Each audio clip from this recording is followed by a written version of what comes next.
கர்த்தருடைய பரிசுத்த நாமத்துக்கு மகிமை உண்டாவதாக. Glory be to the holy name of the Lord.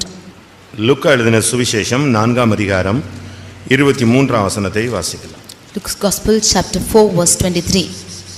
அவர் அவர்களை நோக்கி, வைத்தியனே, உன்னைத்தானே குணமாக்கிக்கொள் என்கிற பழமொழியை சொல்லி நாங்கள் கேள்விப்பட்டபடி கப்பர்நகும் ஊரில் உன்னால் செய்யப்பட்ட கிரியைகள் எவைகளோ அவைகளை உன் ஊராகி இவ்விடத்திலும் செய் என்று நீங்கள் என்னுடன் சொல்லுவீர்கள் என்பது நிச்சயம். கர்த்தருடைய பரிசுத்த நாமத்துக்கு மகிமை உண்டாவதாக. Glory be to the holy name of the Lord. வைத்தியனே, உன்னைத்தானே குணமாக்கிக்கொள் என்கிற ஒரு பழமொழி அந்நாட்களிலே இருந்தது. There was a proverb in those days, physician, heal thyself. வைத்தியனே, உன்னைத்தானே குணமாக்கிக்கொள். இது எபிரேய தேசத்திலே இயேசு கிறிஸ்து இருந்த நாட்களில் வழங்கிய ஒரு பழமொழி. This was the proverb in the days of Jesus Christ in the land of Hebrew, physician, heal thyself. இந்த வசனத்தின் மூலமாக கர்த்தர் இந்த மாலை வேளையிலே நம்மோடு இடைபட வாஞ்சிக்கிறார். Through these words the Lord wants to intervene with us. ஒவ்வொருவருமே வைத்தியர்கள் என்பதை நாம் புரிந்து கொள்ள வேண்டியது அவசியம். We all should understand that everyone is a physician. இயேசு கிறிஸ்துவை இந்த இடத்துல வைத்தியன் என்று நாம் எடுத்துக்கொள்ளலாம். Here we can call Jesus as a physician. சரியாக சொன்னால் வேதவசனத்தின் அடிப்படையில் தேவனுடைய பிள்ளைகள் ஒவ்வொருவருமே வைத்தியர்கள். Rightly, under the basis of the word of God, every child of God is a physician. இந்த வசனத்தை கேட்கிற நாம் வைத்தியர்களாக இருக்கிறோமா என்பதை நாம் சிந்திக்க வேண்டிய ஒரு நேரம் இருக்கிறது. We who hear the word of God, we should examine if we are a physician. இதுக்கு போய் MBBS படிக்க வேண்டியதில்லை. There is no need of learning MBBS for this. Medical practice பண்ண வேண்டியதில்லை. You need not go practice medical for this. இல்லாவிட்டா ஏதாவது ஒரு course படிச்சுட்டு வந்து ஏதாவது ஒரு விதத்தில் நீங்கள் செயல்பட வேண்டிய அவசியமும் இல்லை. Or doing any other course, coming and working in some way, it's not needed for this. நல்ல ஒரு விசுவாசத்தை பயிற்சிவித்தால், நல்ல ஒரு பரிசுத்தத்தை பயிற்சிவித்தால், நல்ல ஒரு பிரதிஷ்டையை பயிற்சிவித்தால், நல்ல ஒரு கிறிஸ்துவின் அன்பின் அபிஷேகத்தை நாம் பயிற்சிவித்தால் நாம் ஒவ்வொருவருமே வைத்தியர்கள். If you practice a good faith, a good consecration, a good holiness and a good love in the Holy Spirit, then we are all physicians. கர்த்தருடைய பரிசுத்த நாமத்துக்கு மகிமை உண்டாவதாக. Glory be to the holy name of the Lord. ஒவ்வொரு தேவனுடைய பிள்ளைகளுமே வைத்தியர்கள் தான். Every children of God are physician. நாம் எல்லாரும் வைத்தியர்களாக இருக்கிறோமா என்பதை இப்பொழுது நாம் சிந்தித்து பார்க்கலாம். We should examine and see if we are physician like this. நாம படிக்கலையே, I am not studied. நமக்கு சித்த வைத்தியம் ஒன்றும் தெரியாது. We do not know Siddha. இப்படிலாம் நம்ம யோசிக்க வேண்டிய அவசியம் கிடையாது. You need not think like this. வேதத்துல நமக்கு சுகமாக்கப்படக்கூடிய பல முறைகள் சொல்லப்பட்டிருக்கிறபடினால் நாம் அதை பயிற்சிவிக்கும் பொழுது, இல்லாவிட்டால் அதை செயல்படுத்தும் பொழுது, மற்றவர்களுக்கு அதை சொல்லிக் கொடுக்கும் பொழுது, மற்றவருடைய வாழ்க்கையிலே அதை நாம் செயல்படுத்தும் பொழுது, தேவனுடைய வல்லமை நமக்குள்ளிருந்து வெளிப்படும் பொழுது நாம் ஒரு வைத்தியர்களாய் செயல்பட ஆரம்பிக்கலாம். When there are many aspects in the word of God concerning healing, when we practice it and when we exercise our faith, then we can become physician ourselves. பல இடங்களிலே இப்படிப்பட்ட வசனங்களை வேதத்திலே நாம் பார்க்கலாம். In the word of God we can see these verses in many places. முதலாவது வைத்தியன் தன்னைத்தானே குணமாக்க வேண்டும். Firstly, the physician should heal himself. ஒரு விசுவாசி என்று சொன்னால், ஒரு ஊழியன் என்று சொன்னால், முதலாவது அவன் தன்னை சரிப்படுத்த வேண்டியது அவசியம். Firstly, if it's a believer or a servant of God, firstly he should set right himself. அவன் தன்னை சரிப்படுத்தாமல் மற்றவனுக்கு அவன் வைத்தியம் பார்த்து இவன் செத்து போனால் என்ன பிரயோஜனமும் கிடையாது. If he should not heal himself and look to the others, and if he should die, there's no use. ஊழியர்கள் வைத்தியர்களா? Are the servants of God physicians? விசுவாசிகள் வைத்தியர்களா? Are the believers physicians? நீங்கள் சரியான விதத்தில் வேத வசனத்தை நாம் தியானிக்க போகிறோம். We are going to meditate the word of God in the right angle. நீங்கள் அதை சரியான விதத்தில் நீங்க கேட்ச் பண்ணி கொண்டீங்கன்னா உங்களுடைய வாழ்க்கையில் நீங்க அதை அப்ளை பண்ணி பார்க்கலாம். If you should catch these verses in the right aspect, then you can see that in your lives. ஒவ்வொரு தேவனுடைய பிள்ளையும் கர்த்தர் எப்படி வைத்திருக்கிறார் என்பதை நாம் பார்க்கலாம். We can see as to how the Lord has kept every child of God. ஆதியாகமம் 50ஆம் அதிகாரம் 2ஆம் வசனத்தை பார்க்கும் பொழுது ஊழியர்கள் ஒரு வைத்தியர்கள் என்று சொல்லப்பட்டிருக்கிறது. Reading in Genesis chapter 50 verse 2, we see that the servants of God are called physicians. பின்பு தன் தகப்பனுக்கு சுகந்த வர்க்கம் இடும்படி யோசேப்பு தன் ஊழியக்காரராகிய வைத்தியருக்கு கட்டளையிட்டான். தன் ஊழியக்காரராகிய வைத்தியருக்கு அவன் கட்டளையிட்டான். He commanded his servants, the physicians. அப்படியே வைத்தியர் இஸ்ரவேலருக்கு சுகந்த வர்க்கம் இட்டார்கள். And so did the physicians also embalm Israel. இந்த வசனத்தின் அடிப்படையில் பார்க்கும் பொழுது ஊழியக்காரர்கள் வைத்தியர்கள் என்று சொல்லி இருக்கிறார். Under the aspect of this verse, we can see the servants of God, a physician. இயேசு இந்த உலகத்தில் ஒரு பரிகாரியாக தான் செயல்பட்டார். Jesus worked as a physician in this earth. யாத்ராகமத்தில் பார்க்கும் பொழுது தேவன் தன்னை ஒரு பரிகாரி என்று தான் தேவன் சொல்லுகிறார். In Exodus we can see that God revealing himself as a healer. இயேசு கிறிஸ்து இந்த உலகத்தில் இருக்கும் பொழுது எல்லா வியாதியஸ்தர்களையும் அவர் குணமாக்கினார். When Jesus lived on this earth, he healed everyone who was sick. யாத்ராகமம் 15:26 பார்க்கும் பொழுது நானே உன் பரிகாரியாகிய கர்த்தர். In Exodus 15:26 we see, I am the Lord that healeth thee. இதிலிருந்து என்ன விளங்கிக் கொள்கிறோம்? What do we understand from this? தேவன் ஒரு பரிகாரி இல்லாவிட்டால் தேவன் ஒரு வைத்தியர். God is a healer or a physician. இதிலிருந்து தேவன் ஒவ்வொரு மனிதனையும் தன்னை பின்பற்றுகிறவர்களையும் அப்படித்தான் அவர் செயல்படுத்த ஆரம்பிக்கிறார். From this we can understand that the Lord is also leading everyone who is following him like this. அப்ப ஊழியக்காரர்கள் வைத்தியர்கள், தேவன் வைத்தியர்.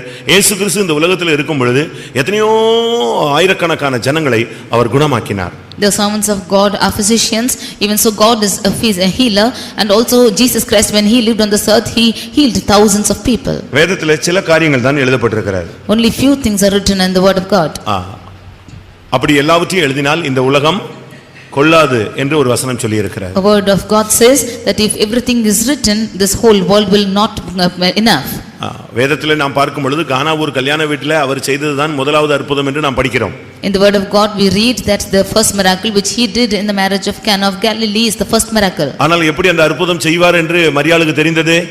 But how does Mary know that he will do miracles? அதுக்கு காரணம் என்ன? What was the reason for that? எப்படி திராட்சரசம் குறைவுபட்ட உடனே மகன்கிட்ட போய் சொல்ல முடிந்தது? When the wine was falling short, how could she go and tell his son? அவர் என்ன சொல்லுகிறாரோ அதை செய்யுங்கள் என்று எப்படி சொல்ல முடிந்தது? How could she say that whatever he says, he commands, you can do it? வீட்டிலே अनेक விசை குறைவுகள் வந்த பொழுது ஆண்டவராகிய இயேசு கிறிஸ்து அதை நிறைவு செய்து காண்பித்திருந்தார்.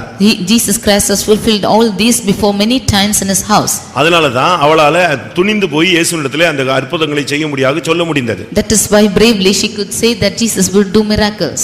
அதனால தான் வேதம் சொல்லுகிறது ஆண்டவர் ஒரு பரிகாரி, இயேசு கிறிஸ்து ஒரு பரிகாரி. இயேசு கிறிஸ்துவை பின்பற்றுகிற ஒவ்வொருவரும் நாமும் இந்த பூமியிலே வைத்தியர்களாக செயல்பட வேண்டியவர்கள். And so therefore we can say that God is a physician and servants of God are physician, and Jesus Christ is a physician and whoever follows him are physicians too. பழைய ஏற்பாட்டிலே தன்னை ஒரு பரிகாரியாக தான் தேவன் வெளிப்படுத்தினார். In the Old Testament the Lord revealed himself as a healer. அப்படி தன்னிடத்தில் வராதவர்களை அவர் கண்டித்தார். And those who did not come to him like this, the Lord condemned them. இரண்டாம் நாளாகமம் 16ஆம் அதிகாரத்திலே ஒரு ராஜா வியாதிப்பட்டு கர்த்தரை அல்ல அவன் வேறு பரிகாரியை தேடினான். Second Chronicles chapter 14 we can see a king when he became sick he did not seek for God but for the other physicians. அது அவனை மரணத்துக்கு கொண்டு போனது. That led him to his death. அப்படியானால் நாம் தேட வேண்டிய பரிகாரி கர்த்தர் தானே தவிர வேறு பரிகாரியை நாம் தேட வேண்டியது அவசியம் இல்லை. Therefore it is the Lord whom we have to seek for our healing and not for any other physician. அப்படியானால் முதலாவது நாம் ஒரு வைத்தியர்கள். If so, firstly we are the physicians. ஒரு ஊழியக்காரன் ஒரு வைத்தியன். A servant of God is a physician. அதனால தான் மத்தேயு எழுதின சுவிசேஷம் 10ஆம் அதிகாரம் 1ஆம் வசனத்திலே இந்த வியாதியை குணமாக்கும் அதிகாரத்தை வல்லமையை ஆண்டவராகிய இயேசு கிறிஸ்து தம்முடைய சீசர்களுக்கு கொடுத்ததை நாம் வாசிக்க முடியும். Therefore in Matthew's Gospel 10th chapter 1st verse we see that the Lord gives authority to the disciples to heal all the sickness. அசுத்த ஆவிகளை துரத்தவும் சகல வியாதிகளையும் சகல நோய்களையும் நீக்கவும் அவர்களுக்கு அவர் அதிகாரம் கொடுத்தார். He gave them power against unclean spirits to cast them out and to heal all manner of sickness and all manner of disease. இப்ப வெளிநாட்டுல போய் நம்முடைய பிள்ளைங்க யாராவது MBBS படிச்சிட்டா அவங்க இங்க வந்து அவங்களுக்கு மெடிக்கல் பிராக்டிஸ் பண்றதுக்கு பெர்மிட் கிடையாது, இல்லாவிட்டா அதிகாரம் பவர் கிடையாது. If our children are going and doing their medical in the foreign countries, if they come here they have no power to exercise or practice their physicians. இங்க வந்து அவங்க ஒரு exam எழுதணும். Here they have to write an exam. அது pass ஆனாதான் இவங்க இங்க உள்ள medical கவுன்சில்ல அவங்க மெம்பர் ஆகி இங்க அவங்க பிராக்டிஸ் பண்ண முடியும். Only if they pass through that exam they can become a member of that medical council and they can practice here. இங்க பார்க்கும் பொழுது இயேசு கிறிஸ்து இப்படி ஒண்ணுமே இல்ல, அவர் யாரை அழைத்தாரோ அழைக்கப்பட்ட எல்லாருக்கும் இந்த அதிகாரத்தை கொடுத்து அனுப்புகிறார். But Jesus did nothing like this. Whomever he had called, unto the called he gives authority. பழைய ஏற்பாட்டில் தேவன் பரிகாரி வைத்தியனாக இருந்தார். In the Old Testament God was a healer. அடுத்து இரண்டாம் ராஜாக்கள் 1ஆம் அதிகாரத்தை பார்க்கும் பொழுது ஒரு ராஜா ஒரு அந்நிய தெய்வத்திட்ட போய் குணத்துக்காக போகும் பொழுது இவன் சொல்றான், இஸ்ரவேலில் தேவன் இல்லையா என்று கர்த்தர் கேட்க ஆரம்பித்தார். In Second Chronicles we see a king when he இரண்டாம் ராஜாக்கள் 1ஆம் அதிகாரத்தை பார்க்கும் பொழுது in Second Kings chapter 1 we can see that when a king went seeking for a physician, the Lord asked us to whether there was no physician in Israel. இஸ்ரவேலில் தேவன் இல்லை என்றா நீ பாகால் சேபுலிடத்தில் ஆள் அனுப்புகிறாய், அப்படினால் நீ ஏறின கட்டிலிருந்து இறங்கவே மாட்டாய் என்று அவனுக்கு அங்கு ஒரு வார்த்தை வெளிப்பட்டது. He told him, is there not a God in Israel that thou sendest to inquire of Baal-zebub and the God of Ekron? And there he came down from the bed which they had not gone up. அப்ப பழைய ஏற்பாட்டில் ராஜாக்களா இருந்தாலும் இஸ்ரவேல் ஜனங்களாக இருந்தாலும் குடிமக்களாக இருந்தாலும் தன்னுடைய பிரச்சனைகளுக்கு தங்களுடைய வியாதிகளுக்கு பரிகாரியாக தேவனைத்தான் தேட வேண்டும் என்பதிலே தேவன் கவனம் உள்ளவராய் இருந்தார். In the Old Testament, whether it be kings or the children of Israel or any other people, whoever it is, the Lord decided that they should seek for himself as a physician. அதற்காக தம்முடைய ஊழியர்களை அவர் வைத்தியராக மாற்றி வைத்திருந்தார். It is for this cause he had converted his servants as the புதிய physicians. ஏற்பாட்டிலும் கூட தன்னால் அழைக்கப்பட்ட அப்போஸ்தலர்களை அவர்கள் வியாதியஸ்தர்களை குணமாக்கக்கூடிய அதிகாரத்தை அவர்களுக்கு கொடுத்திருந்தார். Even in the New Testament, the Lord gave authority to these apostles that he might heal the sick. அப்ப விசுவாசிகளுக்கு இந்த அதிகாரம் இல்லையா? If so, the believers do not have the power. அப்படி அல்ல. It's not so. விசுவாசிகளும் வைத்தியர்களே. Even the believers are physicians. இன்னைக்கு இந்த வைத்தியர்களை குறித்து கர்த்தர் நம்மோடு பேச விரும்புகிறார். Today the Lord wants to speak to us about the physician. Mark எழுதின சுவிசேஷம் 16ஆம் அதிகாரம் 18ஆம் வசனத்தை பார்க்கும் பொழுது, Mark chapter 16 verse 18 இல்லாட்ட 17 18 வசனங்களை நாம் பார்க்கும் பொழுது, or verses 17 and 18. விசுவாசிகளால் நடக்கும் அடையாளங்கள் யாவன, வியாதியஸ்தர்கள் மேல் கைகளை வைப்பார்கள், அப்பொழுது அவர்கள் சொஸ்தம் ஆவார்கள். Of the ones who are believed, the signs which will happen, that they will cast their hands upon those who are sick and they shall recover. அப்ப விசுவாசிகளால் நடக்கும் அடையாளங்கள், விசுவாசிகளால் ஒரு தேவனுடைய பிள்ளை தேவனை விசுவாசித்தால் அவன் மூலமாய் கர்த்தர் வியாதியஸ்தர்களை குணமாக்குகிறார். If a child of God believes on the Lord, then through him the Lord will heal the sick. இது நீங்க சரியான விதத்தில் விளங்கிக் கொள்ள வேண்டியது அவசியம். It is needed for you to understand this in the right way. நீங்க இன்னொரு வைத்தியனை தேடி போக வேண்டிய அவசியம் கிடையாது. For this you need not go seeking for a physician. அதனாலதான் வேதம் சொல்கிறது, வைத்தியனே நீ முதலாவது யாரை குணமாக்கு? உன்னை நீயே குணமாக்கு. Therefore the word of God, it is said, physician, heal thyself. இந்த சத்தியத்தை உனக்குள்ள பயிற்சிவி. Firstly you practice this truth in yourself. இந்த உபதேசத்தை உனக்குள்ள அப்பியாசி. Firstly you practice this doctrine in your life. இந்த உபதேசத்தை உன் சரீரத்துக்கு அப்ளை பண்ணி பாரு. You apply this doctrine to your body. இப்ப டாக்டர்ஸ்லாம் என்ன செய்வாங்க தெரியுமா? You consider for the doctors. இல்ல சயின்டிஸ்ட்லாம் என்ன செய்றாங்க தெரியுமா? What do the scientists do? தங்களுக்கு ஏதாவது செக் பண்ணனும்னா எலி, பூனை, குரங்கு இப்படி செக் பண்றான். செத்தா அது சாவட்டும்னு சொல்லி. If they have to test their experience on anything, they practice it on the rats or cats or any other animals that it might die. அப்படிதான் அவங்க பிராக்டிஸ் பண்ணி கண்டுபிடிச்சு திருப்பி கடைசியில தான் சாக போற மனுஷனுக்கு அதை அப்ளை பண்ணி பார்க்கறான். இவன் செத்தாலும் போட்டு இருந்தாலும் இருக்கட்டும்னு சொல்லி. Firstly they are applying to the animals like this, and finally he is applying it to the man who is going to die. If he is dying, let him go. ஆனா இயேசு என்ன சொல்றாரு? But what does Jesus say? நான் உனக்கு அதிகாரத்தை கொடுத்திருக்கிறேன், நீ மத்தவனுக்கு apply பண்றதுக்கு முன்னால முதல்ல உனக்குள்ள அப்ளை பண்ணு. I have given you the authority.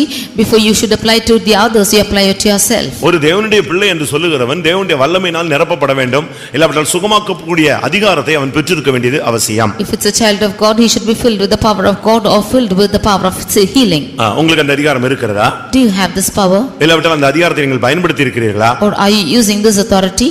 நீங்க ஒவ்வொரு விசுவாசிகளால் நடக்கும் அடையாளங்கள், Of the ones who are believing, the signs that will take place. ஒரு சிலர் சொல்வாங்க, அபிஷேகமே எனக்கு பெறல, அவன் எப்படி பிசாசு துரத்த முடியும் அப்படினு கேள்வி கேட்கலாம். Some of them say that he is not anointed, how can he cast out demons? அபிஷேகம் தேவையில்லை, விசுவாசம் இருந்தாலே பிசாசு துரத்தலாம். If you have the faith itself, if without anointing itself you can cast demons. இயேசு மரித்து உயிரோடு எழுப்பப்பட்டு பரத்துக்கு போன பின்புதான் பரிசுத்த ஆவியானவர் பெந்தேகோஸ்தே நாளிலே இறங்கினார். Jesus died, was resurrected and went to the heaven and sent his Holy Spirit.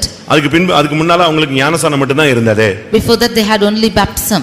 ஆனால் லூக்கா எழுதின சுவிசேஷம் 10ஆம் அதிகாரம் 17ஆம் வசனத்திலே அவர்கள் எல்லாரும் போய் பிசாசுகளை துரத்தி விட்டு வந்து உம்முடைய நாமத்தில் பிசாசுகள் எங்களுக்கு கீழ்ப்படிகிறது என்று சொன்னார்கள். But in Luke chapter 10 verse 17 they have cast out the devils and they said, in your name the devils are subject to us. இயேசு இருக்கும் பொழுது சீஷர்களிடத்தில் பிசாசுகளை துரத்த வியாதியஸ்தர்களை எல்லாம் கொண்டு வந்தார்கள். They brought the people who were sick and to cast out demons when Jesus was alive. இதிலிருந்து என்ன விளங்கிக் கொள்கிறோம்? What do we understand from this? ஒரு மனிதன் தேவனை விசுவாசித்தால் அவனுக்கு அந்த வைத்தியன் என்கிற அதிகாரம், பிள்ளை என்ற அதிகாரம் அவனுக்கு கொடுக்கப்படுகிறது. If a man believes in God, then he is called as a physician or a child. கர்த்தருடைய பரிசுத்த நாமத்துக்கு மகிமை உண்டாவதாக. Glory be to the holy name of the Lord. வைத்தியனா என்ன செய்யணும்? What should a physician do? வைத்தியனுடைய சில கடமைகள் இருக்கிறது. There are certain tasks given to a physician. நாம் அதை சரியான விதத்தில் இந்த மாலை வேளையிலே விளங்கிக் கொள்ள வேண்டும். We should understand this in the right way. வைத்தியனுடைய வேலை என்ன? What is the work of a physician? முதலாவது அந்த வைத்தியனுக்கு அதிகாரம் இருக்கணும். Firstly the physician should have a power. இப்போ நீங்க தமிழ்நாட்டுல பாத்தீங்கன்னா போலி டாக்டர் பிடிச்சிட்டே இருக்காங்க. In Tamil Nadu duplicate doctor. we can see duplicate doctors. இவங்க எல்லாம் டாக்டர்னு சொல்லுவாங்களே தவிர ஆனா ஒரிஜினலா அவங்க என்ன செய்யல, படிச்சவங்க அல்ல. They call themselves doctors but they are not educated. சும்மா அந்த எக்ஸ்பீரியன்ஸ்ல என்னத்தையாவது செஞ்சுட்டு ஜனங்களை ஏமாத்தி காசு வாங்கிட்டு இருக்கிறதெல்லாம் தமிழ்நாட்டுல நீங்க பார்க்கலாம். We can see in Tamil Nadu that they are getting money with their own experiences. முதலாவது ஒரு மனிதன் தன்னை சரிப்படுத்த வேண்டும். அதுதான் வைத்தியனுடைய முதலாவது அடையாளம். The first sign of a physician is that he should rectify himself. அதனால தான் இயேசு கிறிஸ்து கூட இதை அதிகமாக பேசினார். Therefore even Jesus spoke much about this. லூக்கா எழுதின சுவிசேஷம் 22ஆம் அதிகாரம் 32ஆம் வசனத்துல பார்க்கும் பொழுது, Luke chapter 22 verse 32. நீ குணப்பட்ட பின்பு உன் சகோதரனை என்ன செய், ஸ்திரப்படுத்து. After thou art healed, you go and lift your brother. இது சரீரத்தில் உள்ள குணம், இல்லாவிட்டால் ஆத்துமாவில் உள்ள குணம். This is the healing in the physical body or in the soul. ஒவ்வொரு தேவனுடைய பிள்ளைகளும் முதலாவது நம்மை தான், வைத்தியனே உன்னை நீயே குணமாக்கு. Firstly we should heal ourselves. உபதேசத்தை, சத்தியத்தை, சாந்தம், அன்பு, இயேசு இவைகளெல்லாம் நீங்க பிரசங்கம் பண்றதுக்கு முன்னால நீங்க உங்களுக்குள்ள இதை அப்ளை பண்ணுங்க. Before you should preach about meekness, love and Jesus, you apply this into your own lives. முதலாவது நீங்க சாந்தத்தை முதலாவது பயிற்சி வைக்க வேண்டும். Firstly we should practice meekness in ourselves. நாமே மனத்தாழ்மையை பயிற்சி வைக்க வேண்டும். We should practice humility in ourselves. அப்பா சிகரெட் குடிச்சிட்டு மகனை பார்த்து சிகரெட் குடிக்காதடா, தப்புடா, அது நல்லது இல்லடா, உடலுக்கு கேடுடான்னா எப்படி இருக்கும்? If the father is smoking and asking his son not to smoke, it's wrong. What is the use? அது வித்தியாசமானது. It's something different. அது காரியத்துக்கு உதவாத ஒரு காரியம். That is a thing which will not happen to matters. நீ முதலாவது உனக்குள்ள உன்னை சரிப்படுத்த வேண்டியது அவசியம். It is needed for you to rectify yourself first. இந்த வைத்தியனுடைய முதல் வேலை என்ன? What is the first job of the physician? ஒரு மனிதனை குணமாக்குவது. Firstly he should go heal the man. அதுதான் சொல்லி இருக்கிறது, நீங்கள் கைகளை வைப்பார்கள் அப்பொழுது அவர்கள் சொஸ்தமாவார்கள். You will place your hands and first they will be healed. அப்படினா உனக்கு உள்ள இருந்து இந்த வல்லமை புறப்படணும். If so, this power should proceed from out of you. நீ ஒரு பவர் ஜெனரேட்டர் போல மாற வேண்டும். You should become a power generator. இயேசு கிறிஸ்து சொல்கிறார், என்னில் இருந்து வல்லமை புறப்பட்டதை நான் உணர்கிறேன். Jesus Christ says that I feel the power proceeding from me. அப்ப ஒவ்வொரு விசுவாசி, ஒவ்வொரு ஊழியக்காரன் இருந்து என்ன செய்யணும்? வல்லமை புறப்படணும். If so, the power should proceed from every servant of God or a believer. அந்த அளவு நமக்குள்ள இந்த வல்லமை தங்கி ஆளுகை செய்ய வேண்டியது அவசியம். To that extent this power should come and reside in us. ஒவ்வொரு தேவனுடைய பிள்ளைகளுக்கும் ஒவ்வொரு நாளும் நீங்க இந்த வல்லமையை பெற்றுக்கொள்ள வேண்டும். Every child of God should receive this power. இயேசு பகலெல்லாம் ஊழியம் செய்தார், இரவெல்லாம் ஜெபம் பண்ணி தன்னை தேவனுடைய வல்லமையினால் நிரப்பிக் கொண்டார். Jesus ministered the whole of the day and filled with this power the whole night. அதனால என்ன நடந்தது? அடுத்த நாள் இந்த வல்லமை ஜனங்கள் மத்தியில வெளிப்பட ஆரம்பித்தது. Therefore this power was revealed among the people the next day. நாம எல்லாரும் சுகமாக்கக்கூடிய வைத்தியர்களா இருக்கிறோமா? Are we the physicians who are healing? நான் அந்த டாக்டர்ட்ட போனேன் சுகமாகல, இந்த டாக்டர்ட்ட போனேன் சுகமாகல அப்படினு சொல்ற ஜனங்களை நம்ம பூமியில பார்க்கலாம். Some say that they went to that doctor, they are not healed. They went to this doctor, they are not healed. நம்ம ஆளுங்களே சாட்சி சொல்லுவாங்க, நாங்க அக்காட்ட போய் ஜெபிச்சோம் சுகமாகல, பாஸ்டர்ட்ட போய் சொல்லோம் சுகமாகல, இப்படிலாம் ஆளுங்களை நீங்க கேள்விப்படலாம் பார்க்கலாம். Even our people will say that I went and prayed to the sister and to pastor, they are not healed. அப்படினா என்ன அர்த்தம்? If so, what's the meaning? அவங்களுக்கு இன்னும் வல்லமை இல்லைன்னு அர்த்தம். It means that they have the power. இல்லட்டா உனக்கு விசுவாசம் இல்லைன்னு அர்த்தம். Or you have no faith about it. ரெண்டு காரியம் இருக்குது. There are two matters. ஒன்று, அந்த இடத்துல நிக்கிற அந்த ஊழியக்காரனுக்கு பவர் இல்ல, இல்லாவிட்டா அங்க போன உனக்கு என்ன இல்ல? விசுவாசம் இல்ல. One thing is the servant of God there has no power or you have no faith in yourself. இப்படி ஒரு சம்பவம் வேதத்துல நாம் பார்க்கிறோம். We can see of such an incident in the word of God. ஒரு தகப்பன் தன்னுடைய வாலிப பையனை கூப்பிட்டு கொண்டு வியாதியஸ்தனை, இல்லாவிட்டால் காக்காவலிப்பு வியாதியினால் பாதிக்கப்பட்ட ஒரு ஃபிட்ஸ்னால பாதிக்கப்பட்ட பிள்ளையை இயேசுவினிடத்துல கொண்டு வந்தான். A father took his son who was having fits and he took him to Jesus. அங்கே வரும்பொழுது இயேசு இல்லை. When he came there, Jesus was not found. அந்த இடத்துல சீஷர்கள் இருந்தார்கள். But the disciples were there. இவனுக்கு மைண்ட்ல ஒரு குழப்பம் வந்துருச்சு. But he was confused in his mind. இயேசுவை காணுமே என்ன பண்றது, வேற வழியே இல்ல. இப்போ பேதுரு நிக்கிறாரு, இல்லாவிட்டா சீஷர்கள் நிக்கிறாங்க, நேரா போய் எங்க விட்டான்? அந்த பிள்ளையை கொண்டு போய் அங்க விட்டான். He was seeing if Jesus is not found and straightly he took his son and went and left him to his place. இந்த கூட்டங்கள்ல சில ஜனங்கள் பாருங்க, இந்த பாஸ்டர் ஜெபம் பண்ணுவாங்க, திருப்பி அந்த பாஸ்டர் போய் ஜெபம் பண்ணுவாங்க, அந்த பாஸ்டர் போ, யாராவது ஒரு ஆள்கிட்ட எப்படியாவது கிளியர் ஆயிடணும், இல்லன்னா பெரிய பாஸ்டர் அப்படியே தேடிட்டே இருப்பான், சீஃப் பாஸ்டர் எங்க இருக்காருன்னு தேடிட்டே இருப்பான். அவங்க மைண்ட்ல விசுவாசம் அங்கதான் இருக்கு. அதுக்கு முன்னால யாரு ஜெபிச்சாலும் என்ன வராது? சுகம் கிடைக்காது. In the meetings you can see that the people are going to pray from person to person, from this pastor to that pastor, finally to the chief pastor. In their mind is that pastor will pray and they will be healed. இப்ப கடைசியா இயேசுவினுடைய சீஷர்கிட்ட விட்டபோது அவங்களும் பயங்கரமா ஜெபிக்கிறாங்க, சுகமே ஆகல. Finally, when they were brought to the disciples of Jesus, they prayed well, but they were not இப்ப healed. Question ஆயிடுச்சு. And it was a question. அப்போஸ்தலர் ஜெபிச்சு ஒண்ணும் ஆகல. The apostles prayed and nothing happened. இந்த கேப்ல இயேசு வந்துட்டாரு. And in between this, Jesus came. அங்க நடந்த தர்க்கத்தை பார்த்துட்டு என்ன சத்தம்னு கேட்டாரு. Looking at that confusion, he asked, "What is that noise?" அப்ப இந்த தகப்பன் சொல்றாரு, நான் இப்படி வந்தேன், நீங்க இல்ல, சீசர்கிட்ட கொடுத்தேன், அவங்க ஜெபம் பண்ணாங்க, சுகமாகல அப்படின்னு சொன்னாங்க. Finally, the father is telling that I brought him to the disciples and he is not healed, and I'm standing விசுவாசம் here. இல்லாத மாறுபாடான சந்ததின்னு இயேசு சத்தம் போட ஆரம்பிச்சிட்டாரு. And Jesus looking at them saying, "O forward nation without faith." சீசர்களுக்கு doubt, ஏன் சுகமாகல, ஏன் சுகமாகல, ஏன் சுகமாகல. The disciples had a doubt as to why he was not healed. கடைசியில உனக்கு விசுவாசம் இருந்தா நான் உன் பிள்ளையை சுகமாக்கிறேன்னு கர்த்தர் அந்த தகப்பன்ட்ட சொன்னார். Finally, unto the father Jesus said, "If you have faith, I will heal him." அவன் அழுதான். And he cried. ஒரு இடத்துல விசுவாசத்தை வர்த்திக்க பண்ணணும்னு அழுதான், இன்னொரு இடத்துல என் அவிசுவாசம் நீங்கும்படி எனக்கு உதவி செய்யும்னு அழுதான். He cried out in a place, "Lord, you help me to increase my faith, or you help me to come out of this." கடைசியில இயேசு சுகமாக்கி விட்டார். And finally Jesus healed. வீட்டுக்கு போன பிறகு சீசர்கள்லாம் வந்தாங்க, ஏன் எங்களால அந்த பிசாசை துரத்த முடியல, ஏன் சுகமாக்க முடியலன்னு क्वेश्चन பண்ணாங்க. When the disciples went back home, they asked the question to Jesus as to why we were not able to heal him. அப்பதான் இயேசு சொன்னார், உங்களுடைய அவிசுவாசத்தினால தான். And Jesus said, "Because of your unbelief." ஊழியக்காரங்க விசுவாசிகள் அவிசுவாசத்துல இருந்தா கர்த்தர் அற்புதங்களே என்ன செய்ய முடியாது, செய்யவே முடியாது. If the servants of God or the believers have no faith, if they are unbelievers, the Lord cannot do his miracles. உனக்கு வியாதி வந்த உடனே அவிசுவாசம் வந்துருச்சா, நீ ஜெபம் பண்ணாத, முதல்ல அவிசுவாசம் நீங்கிறதுக்காக என்ன செய்ய, ஜெபம் பண்ணு. எந்த பாஸ்டர்ட்ட போனாலும் உனக்கு அவிசுவாசம் இருக்கிற வரைக்கும் அந்த பாஸ்டரால ஒண்ணுமே என்ன செய்ய முடியாது, செய்ய முடியாது. ஏனென்றால் அவிசுவாசம் தேவனுடைய கைகளை கட்டி விடுகிறது. If you are sick or born by sickness, and if you are have unbelief, firstly you cast away that unbelief from you, because without faith that pastor, even if he prays, it will bind his hands without healing you. அவிசுவாசத்தின் நிமித்தம் அவர் அந்த இடத்துல அற்புதங்களை செய்யக்கூடாமல் போய்விட்டது. Because of their unbelief, he was not able to do many miracles. ஒரு தாய்க்காக pastor Don ஜெபித்தார்கள். When Pastor Don was praying for a mother, அந்த mother ரொம்ப வியாதிப்பட்டவங்க. that mother was become sick. அவங்க நடக்க முடியாதவர்கள். She was not able to walk. என்ன நடந்தது? What happened? இவர் போய் அவங்கள்ட்ட கொஞ்ச நேரம் பேசிட்டு ஜெபிக்க ஆரம்பிச்ச உடனே, ஜெபிக்க போறீங்களா, ஜெபிங்க, எல்லா பாஸ்டரும் ஜெபிச்சிட்டாங்க, நீங்களும் ஜெபிங்கன்னு சொல்லிச்சான். After she went and prayed to him, she said, "All the pastors have prayed and nothing happened, you to pray." அவர் ரொம்ப சென்சிட்டிவான ஆளு. He is a very sensitive person. அவர் என்ன சொன்னாரு, அப்படியா, சாரி, எல்லாரும் ஜெபிச்சிட்டாங்களோ, சாரி, நானும் ஜெபிக்கலன்னு சொல்லிட்டு போயிட்டாரு. Fine. He said, "All have prayed, therefore I will not pray," and he went. எனக்கு கால் நடக்காம போயிடுச்சு, அந்த பாஸ்டர் வந்து ஜெபிச்சாரு, இந்த பாஸ்டர் வந்து ஜெபிச்சாரு, அவர் ஜெபிச்சாரு, இவர் ஜெபிச்சாரு, சுகமாகல, நீங்களும் ஜெபிக்கணும்னா ஜெபிங்க அப்படின்னு உடனே அவர் சொன்னாரு, எல்லாரும் ஜெபிச்சிட்டாங்களா, சுகமாகலையா, நல்லது, நானும் என்ன செய்யல, அவங்களாம் ஜெபிச்சிட்டாங்கல்ல, நான் ஜெபிக்கலன்ட்டாரு. He said, because she said that all the pastors have prayed, I am not healed. He said, "All the pastors have prayed and you are not healed, therefore I am not also not praying." அதுதான் அந்த அம்மாவுக்கு ரொம்ப துக்கமாயிருச்சு. That was a grievance to the ஐயோ, mother. நான் தெரியாம சொல்லிட்டேன், மன்னிச்சிருங்க pastor, தயவு செய்து ஜெபிங்க, ஐயோ எனக்கு சுகமாகணும்னு. அது பிறகு அழுது அவங்கள போக விடாம மறிச்சு அவங்க குடும்பத்தாரெல்லாம் மன்னிப்பு கேட்டு கடைசியில ஜெபிக்க ஆரம்பிச்சாரு. That woman was grieved about this. She went crying and said that unknowingly I have told this, and all the family members stopped him, and finally he prayed. 10 நிமிஷம் அவங்களோட பேசினாராம். And he spoke to him for 10 minutes. விசுவாசம்னா என்னன்னு. What is faith?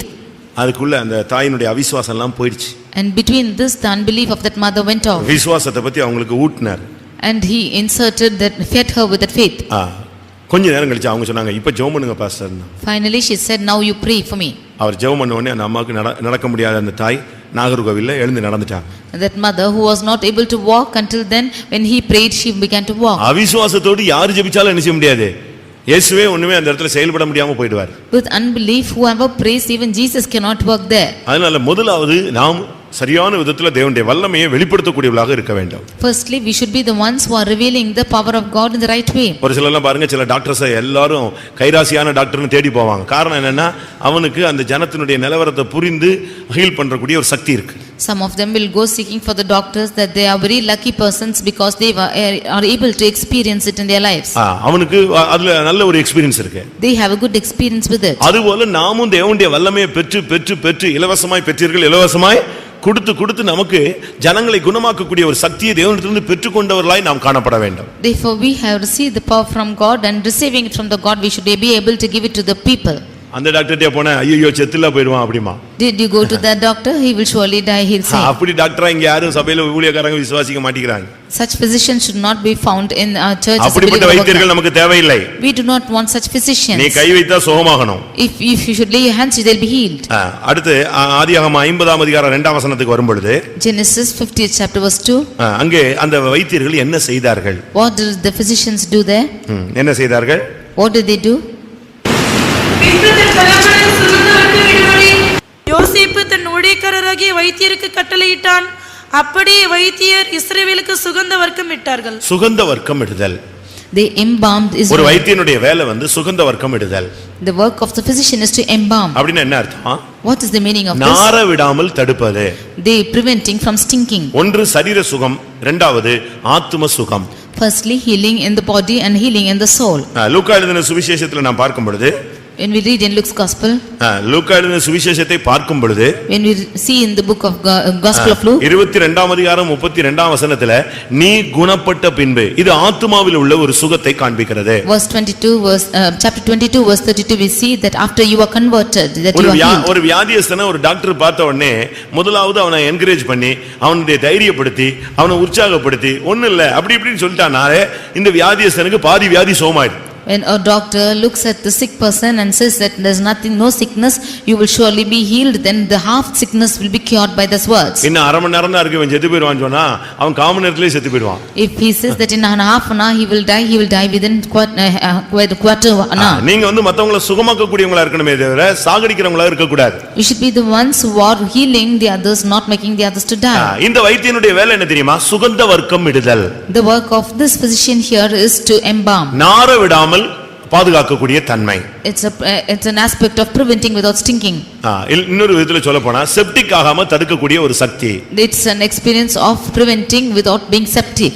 இன்னைக்கு கூட மருந்துல அப்படி ஒரு மருந்து இருக்கிறது. There is a medicine like this in medicine. அதாவது ஒரு காயம் செப்டிக் ஆகாம பாதுகாக்கிறதுக்கு அதுக்கு சில மருந்து இருக்கு. அத போட்டுட்டா அது செப்டிக் ஆகாது. For a wound without becoming septic, they are applying this medicine, it will not become septic. நமக்கு அப்படிப்பட்ட காரியம் நமக்கு செய்யக்கூடியவளா நாம் சுகந்த வர்க்கம் இடுவக்கூடியவளாக இருக்க வேண்டும். We should be the ones who are able to embalm or apply to the body. இது நம்முடைய ஜீவியத்துல நாரக்கூடிய தன்மைகளை நாம் மாற்றக்கூடிய ஒரு தன்மை உள்ளவளாக மாற வேண்டும். We should have that capacity of changing away the stinkingness from the body. Mark 16:1 பார்க்கும் பொழுது இயேசுவின் சரீரத்துக்கு சுகந்த வர்க்கம் இடும்படி ஒரு கூட்டம் பெண்கள் அங்கே கடந்து வந்தார்கள். In Mark 16:1 we can see a group of the women came there to anoint the Jesus body with spices. உன்னுடைய ஜீவியத்தை நார விட கூடாது. You should not allow your life to stink. ஒன்று நீ உன்னையே குணமாக்குவது. Firstly, you healing yourself. இரண்டாவது உன்னுடைய ஜீவியம் உன்னுடைய ஊழியம் நாற்றம் எடுக்க நீ அனுமதிக்க கூடாது. Secondly, you should not allow any stinking to come into your life or your ministry. உன்னுடைய ஜீவியம் நாற்றம் எடுத்துருச்சுன்னா பிரயோஜனம் இல்ல. If your life is becoming stinking, no use. உன்னுடைய ஊழியத்துல கெட்ட பேர் வந்து நாற்றம் எடுத்துருச்சுன்னா பிரயோஜனம் இல்ல. If there is a wrong name whereby you are stinking in your ministry, no use. உன்னுடைய ஜீவியமோ ஊழியமோ நாற்றம் எடுக்க நீ அனுமதிக்கவே கூடாது. Whether your life or ministry, you should not allow it to stink. நீ ஒரு வைத்தியன், நீ எப்பொழுதும் சுகந்த வர்க்கம் விட்டுக்கொண்டே இருக்க வேண்டும். You are a physician, you should always apply sweet spices. உனக்கு அந்த நாரக்கூடிய தன்மையை நீ உண்டாக்குறதுக்கு அந்த ஜீவியம் உன்னத்துல இருக்குதான்னு நீ பார். You examine and see if you have that stinking life in you. நார விட்டுட்டேன்னா திரும்பி பிரயோஜனம் கிடையாது. If you allow to stink, no use. ஒரு சகோதரன் ஆக்சிடென்ட் ஆனாரு. One brother was caught in an accident. அவரை கொண்டு போய் ஜிஹெச்ல போட்டாங்க. And he was placed in GH. அது government hospital. That was a government hospital. அவர் ஒரு வண்டியில அடிபட்டுட்டாரு. He was had an accident on the way. அங்க கொண்டு போய் வச்சா And when he was kept there, அவன் அப்படியே வச்சு தச்சி அந்த காயத்தெல்லாம் மூடிட்டான். keeping him just like that, they just tied up the wounds. கால்ல அப்படியே muscles கிழிஞ்சிருச்சு. And the muscles were torn out in his legs. அத அங்க ரோட்ல அவர் அடிபட்ட இடத்துல எடுத்தவங்க அப்படியே வச்சு கட்டி வச்சிட்டாங்க. And those who picked him up on the road, they just tied up with that wound. கீழே விழுந்து கிடந்தாரு, கட்டி வச்சிட்டாங்க. இங்க ஹாஸ்பிடலுக்கு கொண்டு வந்தா இந்த டாக்டர் அப்படியே எடுத்து அப்படியே தச்சிட்டான். And when he was brought to the hospital, this doctor took likewise and stitched up this thing. எப்படி இருக்கும்? How it will be? அடிச்சு விழுந்து நொறு உருண்டு கிடந்த மனுஷனை அவங்க எடுத்து ரத்தம் போக கூடாதுன்னு அப்படியே வச்சு கட்டி வச்சிருந்தாங்க. இந்த டாக்டர் என்ன பண்ணிட்டான்? அப்படியே ஜிஹெச்சுக்கு வந்த உடனே தச்சு வச்சிட்டான். The man who was fallen, that the blood should not flow out of him, they just wrapped him up like that. But the doctor here tied up and stitched just like that. ஒரு நாள் ஆச்சு, ரெண்டு நாள் ஆச்சு, மூணு நாள் ஆச்சு, பயங்கர நாத்தம். After 1, 2 and 3 days, it was stinking heavily. இதுல வேற ஐசியூ வார்டுல இருந்து பரவாயில்லன்னு சொல்லிட்டு ordinary வார்டுக்கு அனுப்பிட்டான். And he sent him from the IC ward to the ordinary ward saying it's all right. அங்க போனா அந்த வார்டுல ஒருத்தனுமே இருக்க முடியாது, பயங்கர நாற்றம். When he went to that ward, nobody could stand there, it was stinking like that. கடைசில பிரைவேட்டுக்கு கொண்டு போனாங்க. Finally, they took him to the private hospital. அங்க உள்ள டாக்டர் இந்த தையல் எல்லாம் அறுத்து ஏன் இப்படி அழுகி போச்சு, ஏன் கால் இப்படி கெட்டு போச்சுன்னு சொல்லி அவுத்து பார்த்தா இந்த ரோட்ல உள்ள சரலு, ஜல்லிக்கல்லு, செடியோட இலைகள்லாம் எங்க இருக்கு, இந்த காலுக்கு உள்ள சதைக்குள்ள இருக்கு. There, when the doctor removed the stitches, when he saw that there were the stones and the plants of the road in his body, it was stitched up like that. எப்படி இருக்கும்? How it will be? கால் அப்படியே அழுகிடுச்சு அந்த இதெல்லாம். That leg became திருப்பி எல்லாத்தையும் decayed. வெட்டி வெளியே எடுத்து போட்டு இப்போ எலும்பு மட்டும் நிக்குது கால்ல. Finally, he cut off everything, only the bone was standing. அந்த டாக்டர் முதல்லயே அவன் வந்து சரியான விதத்துல நெஞ்சிருக்கணும், செயல்பட்டு இருக்கணும். The doctor should have maintained in a right way in the first place நம்முடைய itself. ஜீவியத்திலும் சில காயங்கள், நம்முடைய ஜீவியத்திலும் சில காயங்கள் ஏற்படுகிறது. அதை நீங்க சரியான விதத்துல கரெக்ட் பண்ணலன்னு சொன்னா இப்படித்தான் ஜீவியமும் ஊழியமும் நாரி, சபையும் நாரி, சபை பேரும் கெட்டு, ஓம் பேரும் கெட்டு, ஆண்டவருடைய நாமமும் தூஷிக்கப்படும். Even in our lives there are certain things like this which have not been set right. If you do not set right it properly, then you will stink and the ministry also will stink. நீங்க நார விடக்கூடாது. You should not allow it to stink. சுகந்த வர்க்கமிட்டு நீங்கள் அதை உங்களுடைய ஜீவியத்தை நீங்கள் நார விடாமல் பாதுகாக்க வேண்டும். You should apply sweet spices and prevent from stinking. அடுத்து இந்த வைத்தியனுடைய வேலை என்ன? Nextly, what is the job of this physician? நீதிமொழிகள் 12ஆம் அதிகாரத்தில் பார்க்கும் பொழுது, when we read in Proverbs chapter 12 18ஆம் வசனம், verse 18, பட்டய குத்துக்கள் போல் பேசுகிறவர்களும் உண்டு, ஞானமுள்ளவர்களுடைய நாவோ ஔஷதம். நான் அதான் சொன்னேன், இந்த டாக்டர்ஸ் வந்து சிலர்லாம் நல்லா பேசுவாங்க. Some doctors will speak very sweetly. English என்ன இருக்கு? நீதிமொழிகள் 12:18. There is that speaketh like the piercings of a sword, but the tongue of the wise is health. Health, ஔஷதங்கிறது இந்த இடத்துல நல்ல ஹெல்த், சுகம்னு சொல்லி இருக்கு. Here it is spoken about health.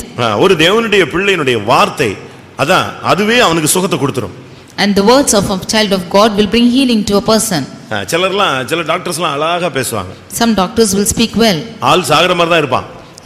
When the man will be like to die. ஆனா அந்த ஆளை பார்த்து அவனை ஆறுதலா பேசுவான். But he will speak comfortably to that man. குடும்பத்தாரை கூப்பிட்டு சொல்லுவாங்க, அவங்களுக்கு வந்து ரொம்ப அழகா நடத்துங்க, சமாதானமா நடத்துங்க, அவங்கள நல்லா கொண்டு போங்க, கொஞ்ச நாள் இருப்பாங்க, நல்ல சமாதானமா அவங்கள வாழ்க்கையை முடிக்க வைங்க. அழகா சில டாக்டர். நம்முடைய நாவு எப்படிப்பட்ட நாவு? வைத்தியனுடைய நாவு எப்படி இருக்கணும்? ஞானமுள்ளவருடைய நாவு ஔஷதம். The tongue of the wise is health, and those who are physicians should have good words to speak. நீதிமொழிகள் 16:14. Proverbs 16:14. ராஜாவின் கோபம் மரணத்து 16:24. சாரி 16:24. இனிய சொற்கள் தேன் கூடு போல் ஆத்மாவுக்கு மதுரமும் எலும்புகளுக்கு ஔஷதமும் ஆகும். எலும்புகளுக்கு ஔஷதமும் ஆகும். It's health to the bones. பாத்தீங்களா, நம்முடைய வார்த்தை தான் ஒருத்தனை குணமாக்குகிறது. It's our words which is healing a person. இந்த வயசானவங்க எல்லாம் ஒரு சிலர்லாம் ரொம்ப கஷ்டப்படுவாங்க. இந்த பிள்ளைங்க, பேர பிள்ளைங்க அப்படி வார்த்தையை சொல்லுவாங்க பாருங்க, அவங்க ஏண்டா இவ்வளவு நாள் உயிரோடு இருந்தவங்க நிலவரத்துக்கு தள்ளிட்டு போயிடுவாங்க. Some aged people, they who are sick, when these grandchildren, if they speak something, they will think as to why we are alive so long. உன்னுடைய நாவு எப்படிப்பட்ட நாவு? How is your tongue? ஞானமுள்ள வைத்தியனா இல்ல விட்டா நீ ஒன்றும் புரியாத வைத்தியனா?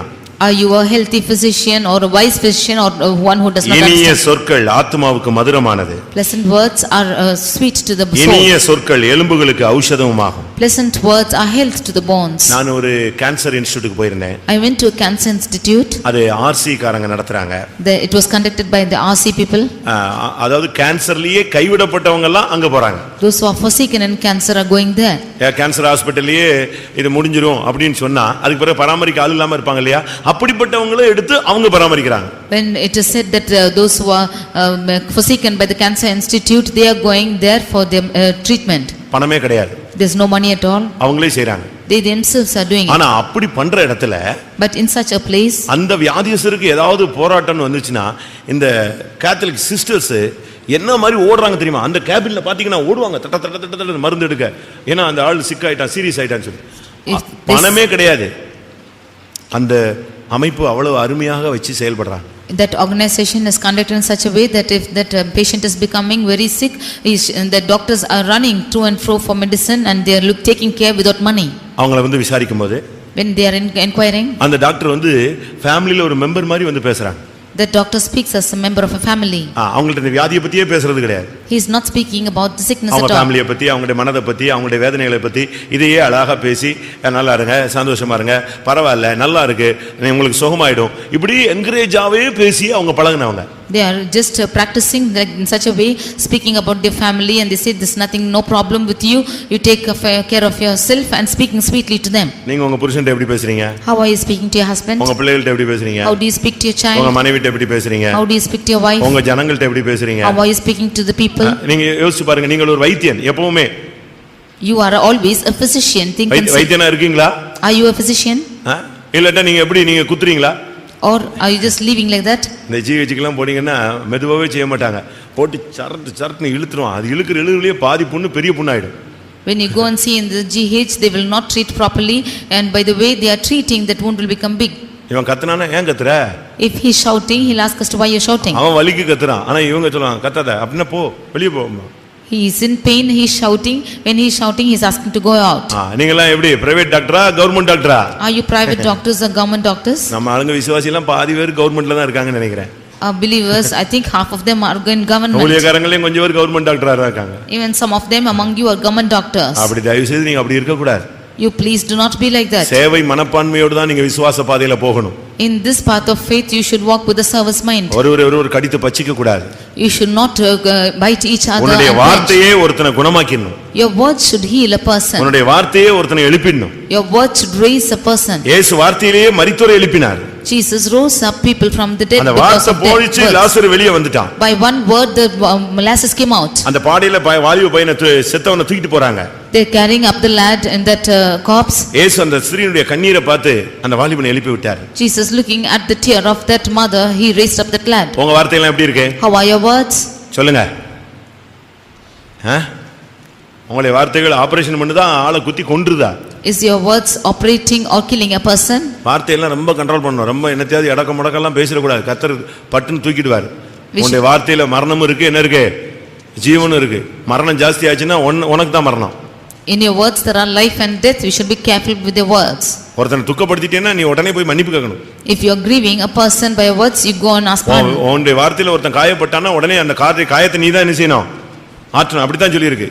எவன் நிமித்தம் அந்த வேதனை உண்டாச்சோ அவனால தான் அது என்ன செய்ய முடியும், அந்த வேதனையை நீக்க முடியும். If anyone is hurt by your words, you should go and set right to that person by whom you have என்னத்தையோ wounded. பேசிட்டு என்னத்தையோ நீ சுத்திட்டு அலையக்கூடாது.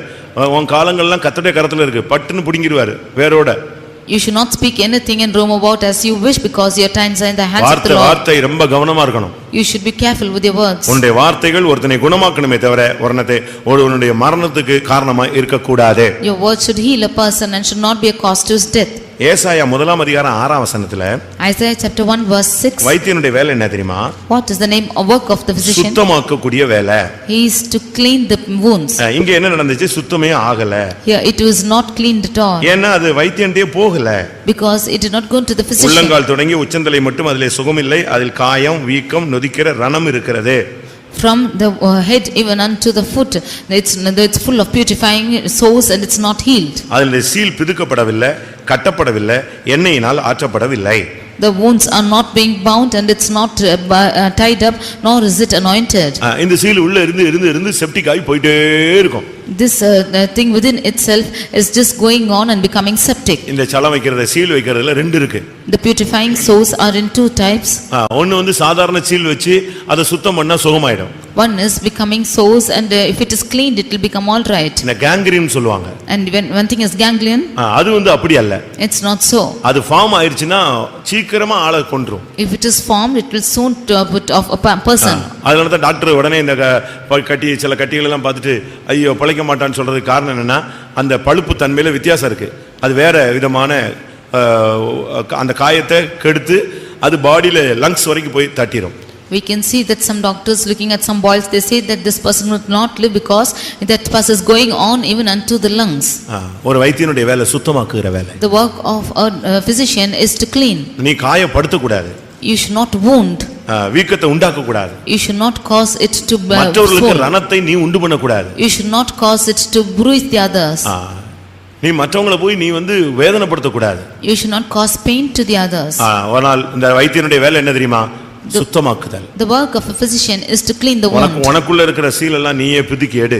You yourself should take out the purifying உன் source. ஜீவியத்திலே உன்னுடைய காயத்தை நீயே ஆற்று. You yourself should heal the wounds in your life. உன்னுடைய வேதனைகள் எல்லாம் நீயே மாற்றுகிறதுக்கு தேவ சமூகத்துல போய் விழுந்து கிட. Go and stay yourself in the presence of God that you might be healed of your wounds. அடுத்ததாக இந்த வைத்தியன் என்ன செய்றான்னா பிசின் தைலத்தை அப்ளை பண்றான். Nextly, what does the physician do? He is applying the ointment. அதுதான் நம்முடைய ஜீவியத்திலே இயேசுவின் இரத்தத்தை காண்பிக்கிறது. That shows the blood of Jesus in his life. எரேமியா 8:22 பார்க்கும் பொழுது Jeremiah 8:22. கிளையாத்திலே பிசின் தைலம் இல்லையோ, ரண வைத்தியனும் அங்கே இல்லையோ, பின்னையேன் என் ஜனமாகிய குமாரத்தி சொஸ்தமடையாமற் போனாள். கிளையாத்திலே பிசின் தைலம் இல்லையோ. Is there no balm in Gilead? ரண வைத்தியனும் அங்கே இல்லையோ. Is there no physician there? ஆண்டவர் ஒரு ரண வைத்தியன். God is a physician. ஒரு சுத்திகரிப்பு கூட்டம் ஒரு ஆபரேஷன் தியேட்டர் மாதிரி. He is like in an operation theater. சுத்திகரிப்பு கூட்டம் ஒரு operation theatre. A sanctification meeting is an operation theater. அதுக்கு தான் நம்ம வர சொல்றோம். உங்களுக்கு நாங்க ஆண்டவர் ஒரு அருமையான ரண வைத்தியன். God is a good physician, that's why we asked you to come. கிளையாத்தில் பிசின் தைலம் இருக்கிறது. There is balm in Gilead. கிளையாத்னா என்ன? What is Gilead? அது சபையை காண்பிக்கிறது. It shows church. அது சாட்சி உள்ள ஒரு இடத்தை காண்பிக்கிறது. It shows a place of witness. பிசின் தைலம் உள்ள ஒரு இடத்தை காண்பிக்கிறது. It shows a place of balm. நீ ஆண்டவர்ட்ட சபைக்குள்ள வரும் பொழுது உனக்கு நல்ல ஒரு சுகம், சத்தியத்தை கேட்கும் பொழுது உனக்கு ஒரு சுகம் உண்டாகும். When you come into the church, when you hear the truth, there will be healing in you. எரேமியா 46:11 பார்க்கும் பொழுது Jeremiah 44:11. எரேமியா 46:11. 46:11. எகிப்தின் குமாரத்தியாகிய கன்னிகையே, நீ கீலேயாத்துக்கு போய் பிசின் தைலம் வாங்கு, திரளான அவிழ்தங்களை நீ கூட்டுகிறது விருதா, உனக்கு ஆரோக்கியம் உண்டாகாது. நீ வேற எந்த அவிழ்தங்களை நீ கூட்டினாலும் உனக்கு ஆரோக்கியம் உண்டாகாது. எங்க போ நீ? கீலேயாத்துக்கு போய் பிசின் தைலம் வாங்கு. Whatever medicine you use, that will be in vain. You will not be cured. Go to Gilead and take நீ balm. சபைக்கு போய் சத்தியத்தை கேளு.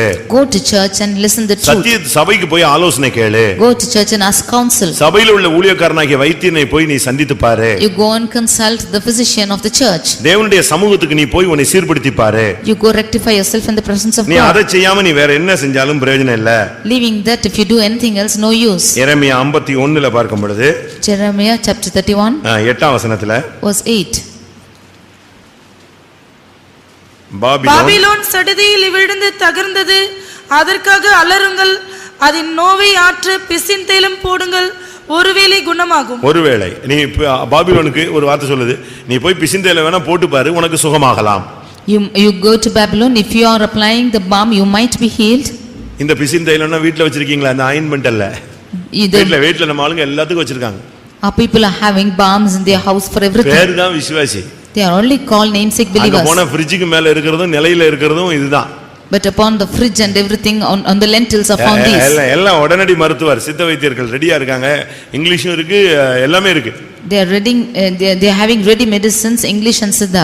எல்லாமே நம்முடைய கையில இருக்கிறது. Everything is in our hands. இவ்வளத்தையும் வச்சிட்டு பைபிளையும் கையில வச்சுக்கிறோம். Having all this, we are taking Bible in our hands. ஏன் தள்ளுபடி ஆகமத்தை தள்ளி வச்சாங்க? சில ஆகமங்களை தள்ளி வச்சதுக்கு எது காரணம்? Some books have been put away from the Bible. நம்ம பைபிள்ல 66 புத்தகங்கள் தான் இருக்கு. தள்ளுபடி ஆகமத்துல கூட சில ஆகமங்கள் உண்டு. There are certain chapters in the Bible which are not found like this.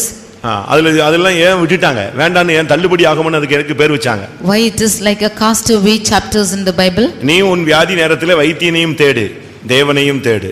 இதான் விசுவாசத்துக்கு மாறான ரெண்டு கருத்துக்கள் அங்க இருக்கிறது. There are two options here. You seek for the doctors and also God for your healing. நீ ஜெபமும் பண்ணு, you pray as well, வைத்தியனையும் நாடு, and also seek for a doctor. ஏனென்றால் வைத்தியனும் தேவனால் உண்டாக்கப்பட்டவனே. Because even the doctor is made of God. மருந்துகளும் தேவனால் உண்டாக்கப்பட்டவைகளே. Even medicine is made of God. இததான் Martin Luther சொன்னார், இது விசுவாசத்துக்கு மாறானது. அது என்ன, ஒருத்தர் ரெண்டு படகுல எப்படி பயணப்பட முடியும்? That is how Martin Luther said that how can a man just journey on two boats? இது விசுவாசத்துக்கு மாறானது. This is something contrary to faith. நீதிமான் தன் விசுவாசத்தினால் பிழைப்பான். The just shall live by his faith. மருந்துனால பிழைக்க மாட்டான். He will not live by the balms. இதெல்லாம் விசுவாசத்துக்கு மாறான ஆகமங்கள்னு சொல்லி ஒதுக்கிட்டாங்க. Therefore these are the chapters which are contrary to faith and saying so it's custom. நம்முடைய ஜீவியத்துல ஆண்டவருடைய இரத்தத்தை நாம் அப்ளை பண்ணணும். உபதேசம் தான் பிசின் தைலம். தேவனுடைய வார்த்தை தான் பிசின் தைலம், அபிஷேகம் தான் பிசின் தைலம், இயேசுவின் இரத்தம் தான் பிசின் தைலம். In our life we should practice all these medicines in our life, and anointing is the medicine, and Jesus is a medicine, God is a medicine, the word of God is a medicine. கீலேயாத் சபையை காண்பிக்கிறது. சபைக்கு வந்துட்ட பிறகு இந்த சபையில நீ பயமும் திகிலும் உள்ளவனாய் இருக்க கூடாது. Gilead shows the church, after coming into this church you should not be found with fear. சபைக்குள்ள வந்துட்ட பிறகு உனக்கு சபையில உனக்கு ஆரோக்கியம் உண்டு. After you come into the church you have a gain from the church. நான் உனக்கு சௌக்கியத்தையும் ஆரோக்கியத்தையும் வரப்பண்ணுவேன். I will bring healing and health to you. நான் உன் பரிகாரியாகிய கர்த்தர். I am the God that healeth you. நான் உன்னை குணமாக்குவேன். I will heal you. என்னுடைய தழும்புகளால் நீ குணமாகிறாய். By my stripes you shall be healed. இப்படி தெளிவான வார்த்தைகள் இருக்கும் பொழுது நீ இங்க வந்துட்ட பிறகு இஸ்ரவேலுக்கு சபைக்குள்ள வந்துட்ட பிறகு நீ சுகமாகிறதுக்கு வெளியே போக கூடாது. அதனால தான் கேள்வி கேட்கிறது, இஸ்ரவேலிலே கிளையாத்திலே ரணவைத்தியன் இல்லையோ? ஆண்டவர் குணமாக்கக்கூடிய சக்தி ஆண்டவருக்கு இல்லையா? When there are clear words like this, you should not come into the church and go without healing. Because of this God asks, is there no balm in Gilead? Is there no healing power in God? ஆதியாகமம் 37:25 பார்க்கும் பொழுது Genesis chapter 37 verse 5. கிளையாத்திலே கந்தவர்க்கமும் உண்டு, சுகந்தவர்க்கமும் உண்டு, பிசின் தைலமும் உண்டு. There is sweet spices, there's ointment, and also balm in Gilead. இந்த சபைக்கு வந்த பின்பு மரணத்துக்கு நீ பயந்தா ஓடி போயிடு. If you are fearing death after coming to this church, you go away. நியாயாதிபதிகள் 7ஆம் அதிகாரம் 3ஆம் வசனத்தில் என்ன சொல்லி இருக்கிறது? Judges 7 chapter verse 3. அங்க என்ன சொல்லி வாசியுங்கள்? நியாயாதிபதிகள் 7ஆம் அதிகாரம் 3ஆம் வசனம். ஆகையால் பயமும் திகிலும் உள்ளவன் இவனோ, அவன் திரும்பி கீலேயாத் மலைகளிலிருந்து விரைவாய் ஓடி போக கடவன் என்று. பயமும் திகிலும் உள்ளவன் கீலேயாத் மலையிலிருந்து என்ன செய்ய கடவன்? விரைவாய் ஓடி போக கடவன். Whosoever is fearful and afraid, let him return and depart early from Mount Gilead. கீலேயாத்துல பிசின் தைலம் இருக்கு, கீலேயாத்துல ரணவைத்தியன் இருக்கிறார். அருமையா உனக்கு உன்னுடைய ஆத்மாவை சரீரத்தை குணமாக்கக்கூடிய தெய்வம் ஒருத்தர் இருக்கிறார். ஏனென்றால் அவர் உனக்காக சிலுவை சுமந்து காயப்பட்டு மரித்து ஜீவனை கொடுத்தவர். There is balm and physician in Gilead, because he is the one who is endured on the cross, and he has suffered for your sake that he might give you healing. அவர் ஒரு அருமையான ரணவைத்தியன். He is a good physician. நல்ல ஒரு surgical, அருமையா உனக்கு operation பண்ணுவார். He is a good surgery and he will conduct good சரீரத்தில் operation. உள்ளதான பலவீனத்தையும் operate பண்ணி கிளியர் பண்ணுவாரு. உன்னுடைய ஆத்மாவில் உள்ளதான காரியங்களுக்கு அவர் அழகா ஆபரேஷன் பண்ணுவார். He will clear the pains in your body and also of your soul. ஒரு அம்மாவுக்கு ஹிரணியா வியாதி இருந்தது. One woman was caught with hernia. அந்த குடல் இறக்க வியாதி. And that is a sickness in the intestines. என்ன நடந்துச்சு? What happened? அவங்க சொன்னாங்களா, ஆண்டவரே ஆதாமுக்கெல்லாம் ஒரு அயர்ந்த நித்திரையில ஒரு அருமையான ஆபரேஷன் பண்ணி ஒரு எலும்பு எடுத்து ஒரு மனைவியை உண்டாக்கி கொடுத்தவர், எனக்கு ஒரு ஆபரேஷன் பண்ணி இந்த குடலை தாங்கக்கூடிய சக்தி அந்த ஜவ்வுக்கு இல்லாம போயிருச்சே, அந்த ஜவ்வை தைக்கிறதுக்கு தானே நான் ஆஸ்பத்திரிக்கு போகணும், நீங்க ஏன் தைக்க கூடாதுன்னு கேட்டாங்க. She said, God, you have made an operation when Adam was asleep, and you who could do that, conduct that operation, why not you clear my intestines and you take away that thing which has to be fitted? For that I had to go to hospital. அன்னைக்கு night ஒரு சொப்பனம். And that night she had a dream. இவங்க operation தியேட்டர்ல இருக்கிறது மாதிரி. She is going to the operation theater. ஒரு doctor வந்து அந்த குடலை உள்ள தள்ளி அழகா அந்த ஜவ்வை தைக்கிற மாதிரி. And the doctor is pushing that intestine into her body and he is stitching it up. அதோட அவங்களுக்கு அந்த வியாதி சுகமாயிடுச்சு. With that sickness was இன்னைக்கு அந்த மருத்துவர் உயிரோட ரணவைத்தியன் இருக்கிறார். ரணவைத்தியர்னா சர்ஜிக்கல், உன்னை ஆபரேட் பண்றதுக்கு நல்ல ஒரு டாக்டர் இருக்கிறார்.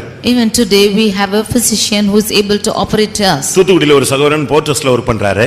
One brother in Tuticorin, he is working in Portus. அவருக்கு ஹார்ட் அட்டாக்ல, அதாவது அடிக்கடி இந்த ஹார்ட் அட்டாக் வர்ற ஒரு போராட்டம் இருந்து கொண்டே இருந்தது. He often was attacked by this heart attack. அவ்வப்பொழுது இந்த ஹார்ட் அட்டாக் வரும்பொழுது அப்படியே மயங்கிடுவாரு, வேர்த்துரும், ஒரு மாதிரி நிலவரத்துக்கு தள்ளப்பட்டு விடுவார். When he is attacked by this, then he will sweat all over and push to தெய்வீக சுகத்துல போராடி கொண்டே இருந்தார். But he was striving for divine healing. ஒரு நாள் சண்டே சர்வீஸ் முடிச்சு one day after the Sunday service, வீட்டுக்கு போய் went home. அப்படியே Dress மாத்தாம மனைவி சமையல் பண்றதுக்கு அவங்க கிச்சனுக்கு போன உடனே பிள்ளைகள்லாம் சாப்பாடு ரெடி பண்ற வரைக்கும் விளையாண்டுட்டு இருந்தாங்க. ரெண்டு பிள்ளைகளும் இவர் அப்படியே போய் பெட்ல படுத்துட்டார். And he went and lied down without changing his dress, and his children were playing there. He went and laid himself on the bed. அப்படி படுத்த உடனே படுத்துட்டு யோசிக்கிறாரா, நான் இத்தனை வருஷம் பிறந்ததுல இருந்து மருந்து எடுக்கல, பிறந்ததுல இருந்து நான் இந்த விசுவாசத்திலேயே பயிற்சி வைக்கப்பட்டிருக்கேன் எங்க அம்மா மூலமா. இப்பவும் நான் இந்த கடைசி நேரத்துல இந்த ஹார்ட் அட்டாக் போய் நான் ஆன்ஜியோ பண்ணணுமா, இல்லை வால்வு ப்ராப்ளம்னு சொன்னான்னா திருப்பி நான் போய் ஹார்ட் இதுக்கு போய் நிற்கணுமா, ஹார்ட் பைபாஸ் சர்ஜரிக்கு போய் நிற்கணுமா, ஏன் ஆண்டவரே நீங்க என்னை குணமாக்க கூடாதா, இப்படியே மனதிலேயே பேசிட்டு அப்படியே மயங்கிட்டார். He was talking within his mind saying, all these years I have practiced this faith from my mother, from my child I have not gone out to the doctor, and for this heart attack should I go to the doctors for this angio or for bypass surgery? என்ன நடந்துச்சு தெரியுமா? What happened was, அப்படியே ஒரு மயக்க நிலை. he was in a state of fainting. அந்த நேரத்துல பிள்ளைங்க விளையாடுற சத்தம் கேக்குது. At that time he could hear children playing. அடுப்புல சமையல் குக்கர் சவுண்ட் கேக்குது. And he could hear the sound of the cooker in இந்த the stove. கேப்ல ஒருத்தர் உள்ள வர்றார். In between this, one person is coming inside. இவர் அவரை எதிர்க்கல, யாருன்னு கேட்கல. He is not confronting him nor asking him who is he. அவர் நேரா வந்து ஷர்ட்டோட பட்டனை கலத்தி He came straight in, opened the shirt button அப்படி ஹார்ட்ட அப்படி ஒரு ஓபன் பண்ணாராம். and opened the heart. ஹார்ட்ட கையில எடுத்துட்டாராம். He took that heart in his hand. நான் இது நேரடியா என் சபையில கேட்ட சாட்சி. It's the testimony that I heard in my church. அந்த வால்வு 2-3 வால்வு சொல்றாங்க இல்லையா, அதுல ஏதோ ஒரு வால்வு வந்து அப்படியே சப்பி போய் அதுதான் இப்போ இவருக்கு ப்ராப்ளத்தை உண்டு பண்ணிட்டு இருக்கு.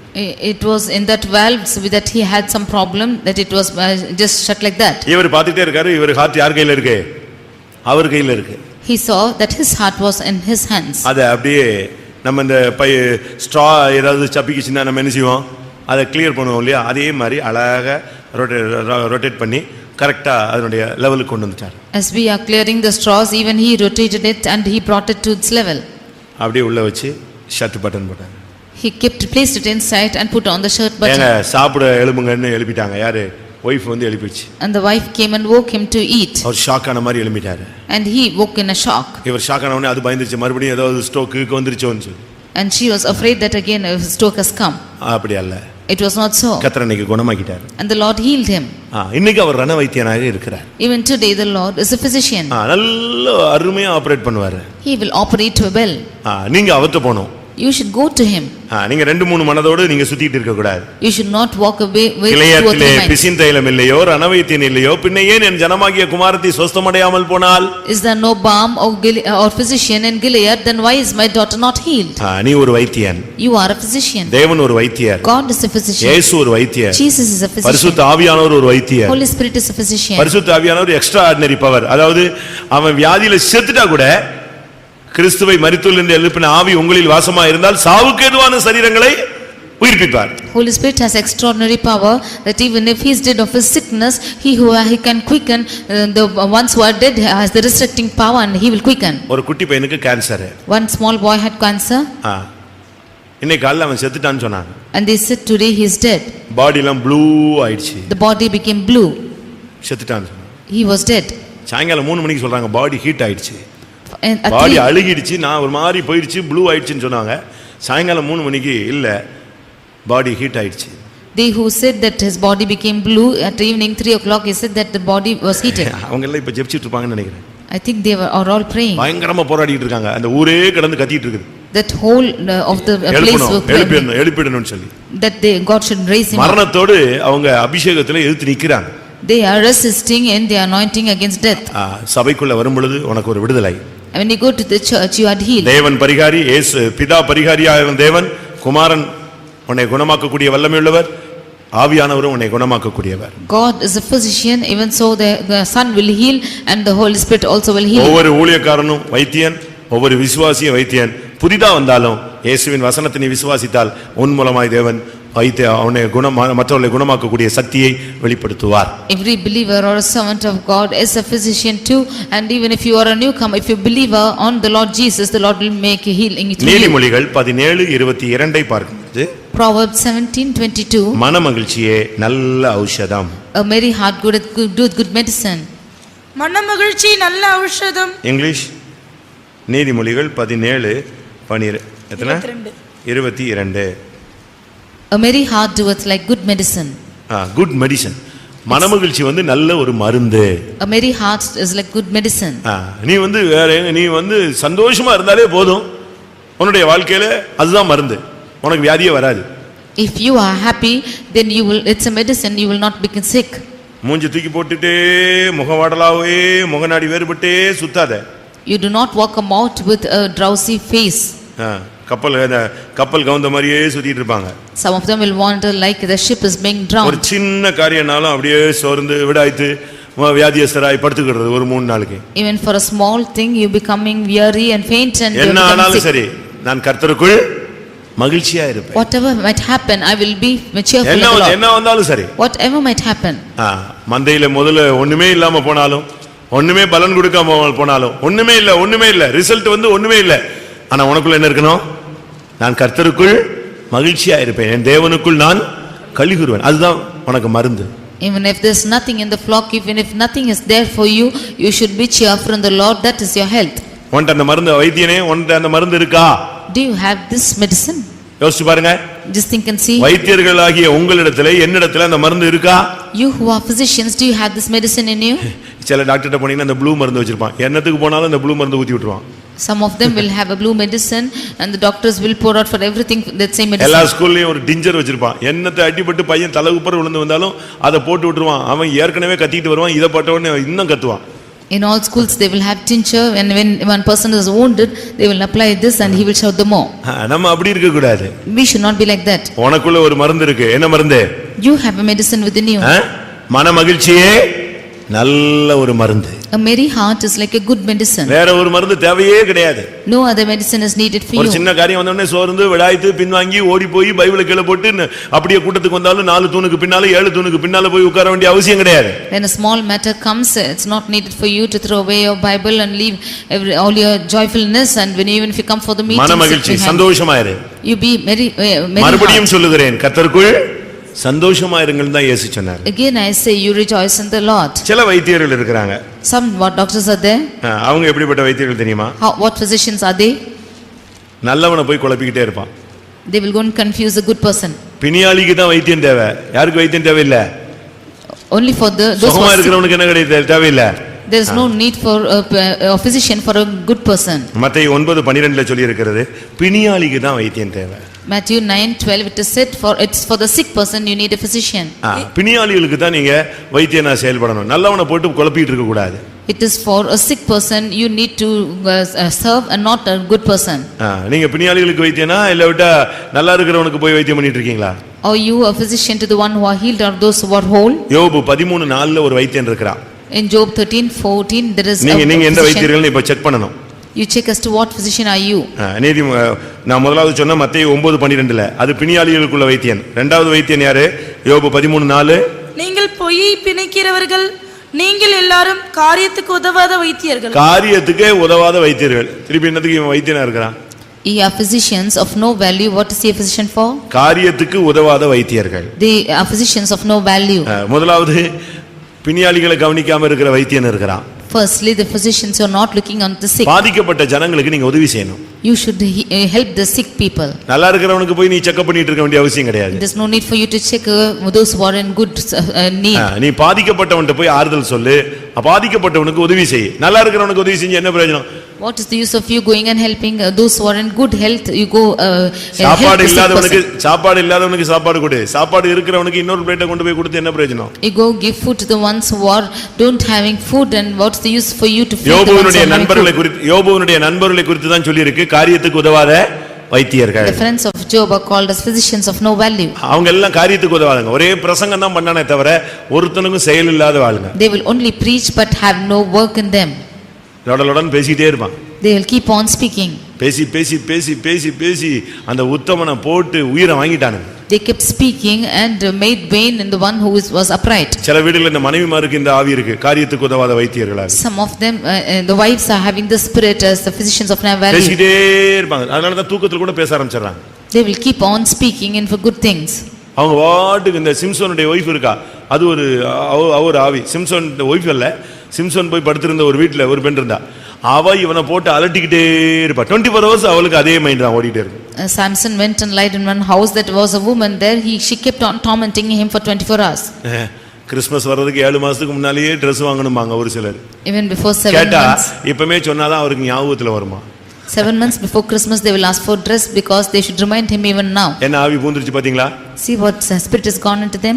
நமக்குள்ள இப்படி அலட்ற ஆவி இருக்கா, காரியத்துக்கு உதவாது.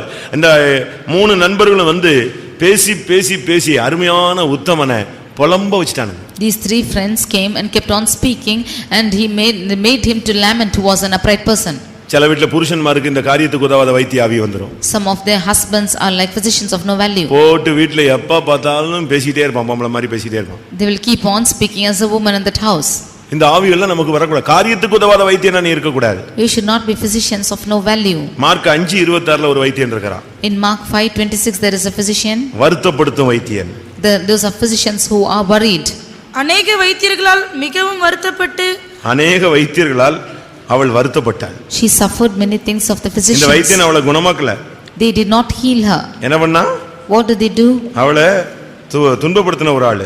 They only put her to suffering. அநேக வைத்தியர்களால் அவள் வேதனைப்படுத்தப்பட்டவர். She was suffering because of many physicians. மற்றவங்களை நம்ம வருத்தப்படுத்த கூடாது. We should not suffer the others. மற்றவங்களை வருத்தப்படுத்தினா கர்த்தர் உன்னை வருத்தப்படுத்துறதுக்கு அடுத்த ஆளை கொண்டு வந்து நிப்பாட்டுவார்.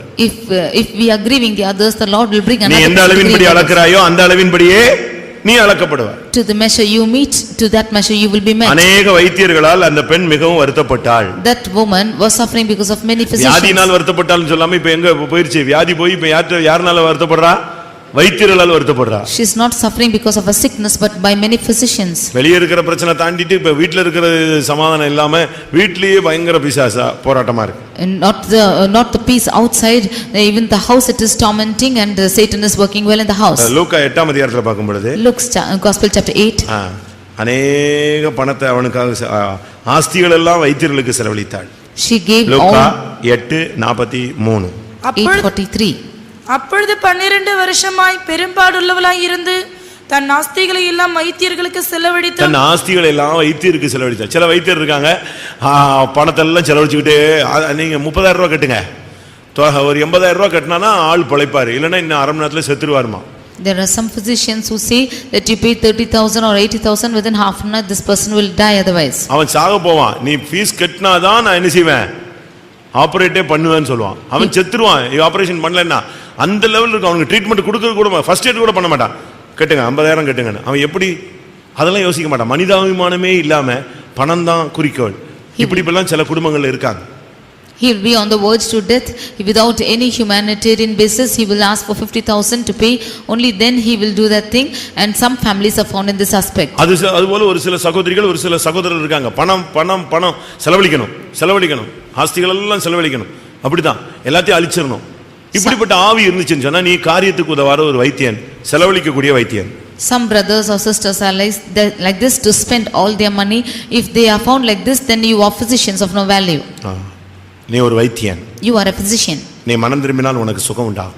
If you should repent, you will be healed. உன் இருதயம் நொறுங்கினால் உனக்கு சுகம் உண்டாகும். If you are contrite in your heart, you will be healed. உன் வழியை மாற்றினால் சுகம் உண்டாகும். If you change your ways, you will be healed. இப்ப நம்ம மனம் திரும்ப குடியை விட்டுருங்க, சிகரெட்டை விட்டுருங்க, கெட்ட பழக்க வழக்கங்களை விட்டுருங்க, விபச்சாரத்தை விட்டுருங்க அப்படின்னு சொன்னா இது மதம் மாற்றம்னு சொல்றான்.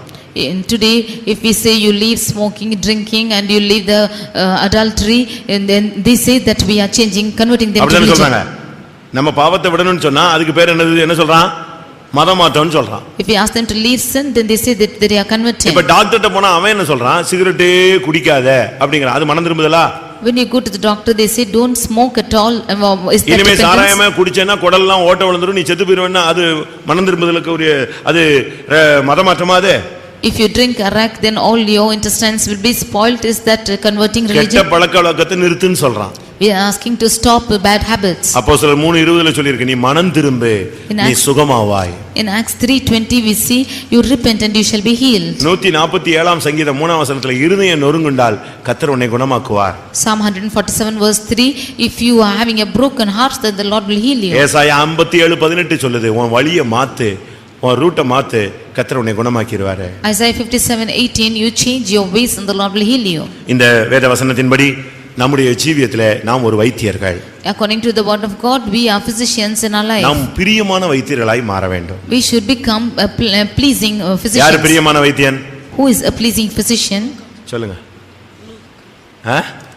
கொலோசியர் 4:14ல ஒரு வைத்தியர் இருக்கிறார். அவருக்கு பேரு பிரியமான வைத்தியர். ரோட்ல எழுதி போட்டிருப்பான் கைராசியான வைத்தியர்னு. ஆனா பைபிள்ல ஒரு வைத்தியன் இருக்கான். அவன் யாரு? பிரியமான. வாசிங்க கொலோசியர் 4:14. Colossians 4:14. பிரியமான வைத்தியனாகிய லூக்காவுக்கு பேர் என்னது? அவன் டாக்டருக்கு படிச்சவன். ஆனா அவனுக்கு அவனுடைய கேரக்டர்ல உள்ள தன்மை என்னன்னா ரொம்ப பிரியமானவன். Luke had studied to the doctor, but his character was very beloved. அவர்தான் லூக்கா எழுதின சுவிசேஷத்தையும் அப்போஸ்தலர் நடபடிகளையும் எழுதினதாக எண்ணப்படுகிறார். It seems that he has written the Acts of Apostles and Luke. அவன் எப்படிப்பட்ட ஆள் தெரியுமா? What kind of man was he? லூக்கான்னா ஒளி கொடுக்கிறவன் அர்த்தம். Luke means he is bringing light. லூக்கான்னு சொன்னா என்ன அர்த்தம்? Luke ஒளியை கொடுப்பவன். Luke means giving light. இருள் சூழ்ந்த இடத்துல ஒளியை கொடுப்பவன் தான் ஒரு வைத்தியன். In the place of darkness, giving light as a physician. எல்லா டாக்டரும் சொல்லிடுவான் செத்து போயிடுவான்னு. அவன் செத்து போயிடுவான். இன்னொரு ஆப்ஷனுக்கு போனா அவன் சொல்லுவான் உங்களுக்கு சாவே கிடையாது, நான் எழுப்பி காண்பிக்கிறேன், உன்னை சரிப்படுத்தி காண்பிக்கிறாமா. அவனுக்கு நம்பிக்கை ஒளி பரவ ஆரம்பிக்கும். All of them will say that he will die, but when you go to a doctor, he'll say that you will not die, I will raise you up, then he will have hope within him. இந்த பிரியமான வைத்தியர்கள் என்ன செய்றாங்க? ஒளி கொடுக்கிறவர்கள். The beloved physicians will give light. வாழ்க்கை நம்பிக்கை ஒளியை பரவச் செய்கிறவர்கள். They are making the confidence in their life, which is light to இன்னொரு grow. பகுதியில அவன் ஊழியத்துல ரொம்ப பிரியமானவன். And he was more beloved in the ministry. அதுக்கு ரெண்டு காரணங்கள் இருக்கிறது. There are two reasons for this. 2 தீமோத்தேயு 4:11 அவன் என்னோடு கூட இருந்தான், பவுலோடு கூட இருந்தான். 2 Timothy 4:11 he was with St. Paul. Philemon 24 அவன் என் உடன் வேலையாள் என்று பவுல் சொல்கிறார். In Philemon 24 he is my co-worker.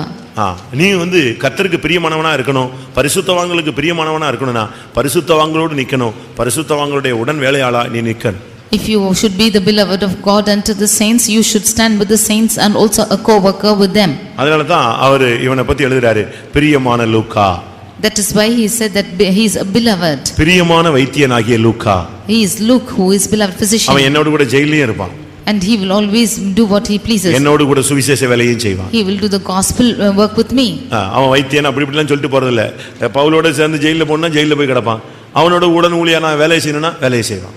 And if he is asking to go and do his work, he will do. And if he is asking to do the ministry with him, he will do it too. நாம் மற்றவர்களுக்கு பிரியமான, தேவனுக்கு பிரியமான ஒரு வைத்தியர்களாக ஒளி கொடுக்கக்கூடியவர்களாய் நாம் மாற வேண்டும். We should become beloved physicians giving light to எல்லாரும் others. கண்களை மூடுவோம். Let's all close our eyes. ஆண்டவருடைய சமூகத்திலே தேவன் அவர் பரிகாரி, இப்பொழுது அந்த ஸ்தானத்தில் நம்மை பரிகாரிகளாக ஏற்படுத்தி வைத்திருக்கிறார். In the presence of God, God is a physician and he has kept us a physician in his stead. தேவன் பிதா பழைய ஏற்பாட்டு காலத்திலே தன்னை ஒரு பரிகாரியாக வெளிப்படுத்தினார். God the Father revealed himself as a physician in the Old Testament. இயேசு ஜீவனோடு நடந்து வந்து எல்லாரையும் அவர் சுகமாக்கினார். Jesus walked being alive and healed all the people. ஆவியானவர் இன்றைக்கும் வியாதியஸ்தர்களை குணமாக்கி கொண்டிருக்கிறார். The Spirit of God is also healing the sick ஒவ்வொரு people. ஊழியர்களையும் கர்த்தர் அந்த ஸ்தானத்துக்கு ஏற்படுத்தி வைத்திருக்கிறார். The Lord has ordained the servants of God. விசுவாசிக்கிற ஒவ்வொருவனையும் வைத்தியனாக தம்முடைய வல்லமை வெளிப்படுத்தக்கூடிய சக்தி உள்ளவர்களாய் கர்த்தர் ஏற்படுத்தி வைத்திருக்கிறார். The Lord has ordained those who are believing to become physicians. முதலாவது உங்களை குணமாக்குங்கள். Firstly, you heal yourself. உங்களுடைய ஜீவியை நார விடாமல் பாதுகாத்துக் கொள்ளுங்கள். You preserve your life without stinking. மற்றவருடைய ஜீவியத்தை கெட்டுப்போக அனுமதியாதீர்கள். Do not allow others' life to stink. மற்றவர்களுக்கு ஆறுதலாய் பேசுங்கள். Speak comfortably to the others. உங்களுடைய ஜீவியத்தை சுத்தமாக்குங்கள். You cleanse your life. மற்றவருடைய ஜீவியத்தின் சுத்திகரிப்புக்காக உதவி செய்யுங்கள். You go and help the others to be sanctified. சபைக்கு செல்லுங்கள். You join the church. அங்க ரணவைத்தியன் உண்டு. And there is அங்கே சத்தியம் உண்டு. There is truth there. உபதேசம் உண்டு. There is doctrine there. ஆழமான தன்மைகள் உண்டு. There are deep things there. கர்த்தர் உன்னை குணமாக்குவார். The Lord will heal you. நீ குணப்பட்ட பின்பு மற்றவனை குணமாக்கச் செல். After you heal yourself, you heal the others. தயவு செய்து யாரும் காரியத்துக்கு உதவாத வைத்தியர்களாக அலட்டக்கூடியவர்களாக அதிகமாக பேசக்கூடியவர்களாக இராதீர்கள். Do not be a physicians who are of no use, who speak much and become மற்றவர்களை வருத்தப்படுத்தக்கூடியவர்களாக இருக்காதீர்கள். Do not be the ones who are accusing the others. வீணாக செலவு வைக்கக்கூடியவர்களாக இருக்காதீர்கள். Do not be the ones who are bringing vain கர்த்தருடைய things. சமூகத்திலே பிரியமானவர்களாய் மாறுங்கள். Be the ones who are pleasing in the sight of the Lord. அவரோடு கூட இருங்கள். You be with him. அவருடைய ஜனங்களோடு கூட இருங்கள். Be with his people. அவருடைய பரிசுத்தவான்களோடு நன்மை தீமையிலே நில்லுங்கள். We stand with the saints of God in good and bad. கர்த்தர் நம் மூலமாய் தம்முடைய வல்லமையை வெளிப்படுத்துவாராக. The Lord will reveal his power through us. நம்மை குணமாக்குவது மாத்திரமல்ல, நாம் மற்றவர்களையும் குணமாக்க வேண்டும். Not only healing us, we should heal the others. அந்த அதிகாரம் அந்த வல்லமையை நமக்கு தேவன் கொடுத்திருக்கிறார். The Lord has given this power. ஒரு விசை இந்த மாலை வேளையிலே அந்த வல்லமையை அதிகாரத்தை நாம் சுவீகரித்துக் கொள்வோம். Once again let us get that same power. கர்த்தாவே மறுபடியும் உம்முடைய வல்லமையினாலும் அதிகாரத்தினாலும் என்னை நிரப்பும், என்னையும் பலப்படுத்தும், மற்றவர்களை நான் சரிப்படுத்த எனக்கு உதவி செய்யும். Lord, fill me with that power and authority to rectify myself and also heal the others. கர்த்தர் அந்த வல்லமை அதிகாரத்தை மறுபடியும் ஒரு விசை நமக்கு தரும்படியாக எல்லாரும் காத்திருப்போம். That the Lord might give us that power and authority to us. Once again let us கர்த்தர் அந்த வல்லமையினால் நம்மை நிரப்புவாராக. The Lord will fill us with that power. வைத்தியர்களாய் நாம் இந்த பூமியிலே காணப்படுவோம். Let us be as physicians and workers. Amen. Praise the Lord, praise the Lord, praise the Lord, praise the Lord, praise the Lord. Hallelujah. Rikkadabala thirikadabala kathikadabala kathirikadabala kathirania. Hallelujah, hallelujah, hallelujah, hallelujah, hallelujah. Amen. ஞானமுள்ளவனுடைய நாவு ஔஷதம். Hallelujah. இனிய சொற்கள் எலும்புகளுக்கு ஔஷதம். மன மகிழ்ச்சியே நல்ல ஔஷதம். Hallelujah. உனக்குள் ஒரு மருந்தை கர்த்தர் வைத்திருக்கிறார். அதுதான் கிருபை, வார்த்தை, வல்லமை. ஹல்லேலூயா, ஹல்லேலூயா, ஹல்லேலூயா. நீங்க ஜெபித்து யாருக்காவது சுகமா இருக்கா? ஆமென். கட்டாயம் சுகம் உண்டாகும். ஹல்லேலூயா. விசுவாசத்தோடு ஜெபியுங்கள். ஹல்லேலூயா, ஹல்லேலூயா, ஹல்லேலூயா. நீ தேவனுடைய வல்லமையினால் இரவெல்லாம் ஜெபித்து உன்னுடைய தேவனுடைய கிருபையினால் வல்லமையினால் அதிகாரத்தினால் நீ நிரப்பிக்கொள்ள வேண்டும். ஆமென். உன்னுடைய ஊழியத்திலும் உன்னுடைய வாழ்க்கையிலும் உன்னுடைய எல்லா இடங்களிலும் நீ தேவனுடைய வல்லமையை உனக்குள்ளிருந்து வெளியே செல்லுவதை, அநேகரை குணமாக்குவதை நீ அனுபவிக்க வேண்டும், உணர வேண்டும்.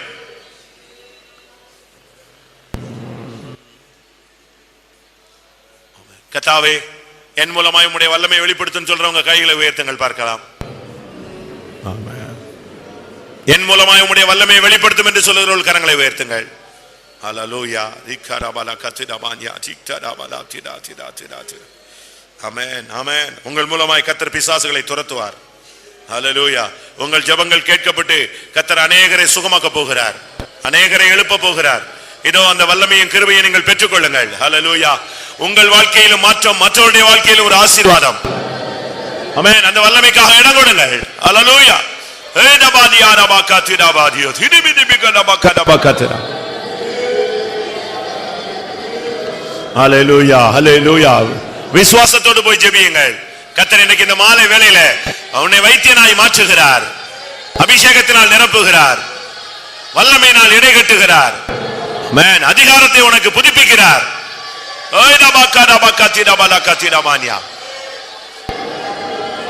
ஆமென். இனி நீ ஜெபிக்கும் பொழுது உனக்கும் சுகம், மற்றவர்களுக்கும் சுகம். ஹல்லேலூயா, ஹல்லேலூயா, ஹல்லேலூயா. உனக்கு விடுதலை, மற்றவர்களுக்கு விடுதலை. ஹல்லேலூயா. பவுல் சொல்லுகிறார், எனக்கும் இறங்கினார், எப்பாபிரா தீத்துவுக்கு இறங்கினார். ஹல்லேலூயா. மரணத்துக்கு ஏதுவான வியாதிப்பட்ட எப்பாபிரா தீத்துவுக்காக பவுல் ஜெபித்த பொழுது, ஹல்லேலூயா, எப்பாபிரா தீத்துவுக்கு இறங்கினார். ஹல்லேலூயா, ஹல்லேலூயா, ஹல்லேலூயா. துக்கத்தின் மேல் துக்கம் இராதபடி எனக்கும் தேவன் இறங்கினார். ஹல்லேலூயா. உன் மூலமாய் உனக்குள்ள வல்லமை இறங்கட்டும், மற்றவர்களுக்குள்ள வல்லமை செல்லட்டும். ஒரு நிமிடம் தேவனுடைய வல்லமைக்கு இடம் கொடுங்கள். கர்த்தாவே, குணமாக்கு வல்லமையினால் என்னை இடை கட்டும். குணமாக்கு வல்லமையினால் என்னை இடை கட்டும் ஆண்டவரே.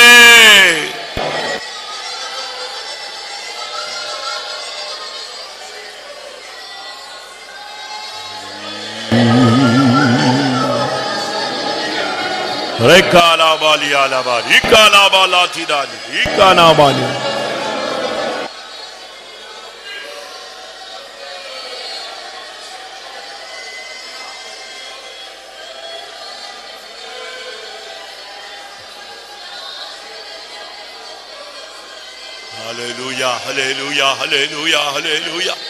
Ribala bari bala bari ala bala karaba karabala katrama. ஆம்.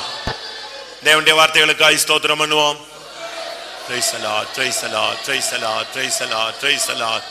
நம்மை ஒரு வைத்தியர்களாய் கர்த்தர் இந்த பூமியில வைத்திருக்கிறதுக்காக ஸ்தோத்திரம் பண்ணுவோம். பிரியமான வைத்தியர்களாய் ஜீவிக்க உதவி செய்ய முடியாது ஸ்தோத்திரம் பண்ணுவோம்.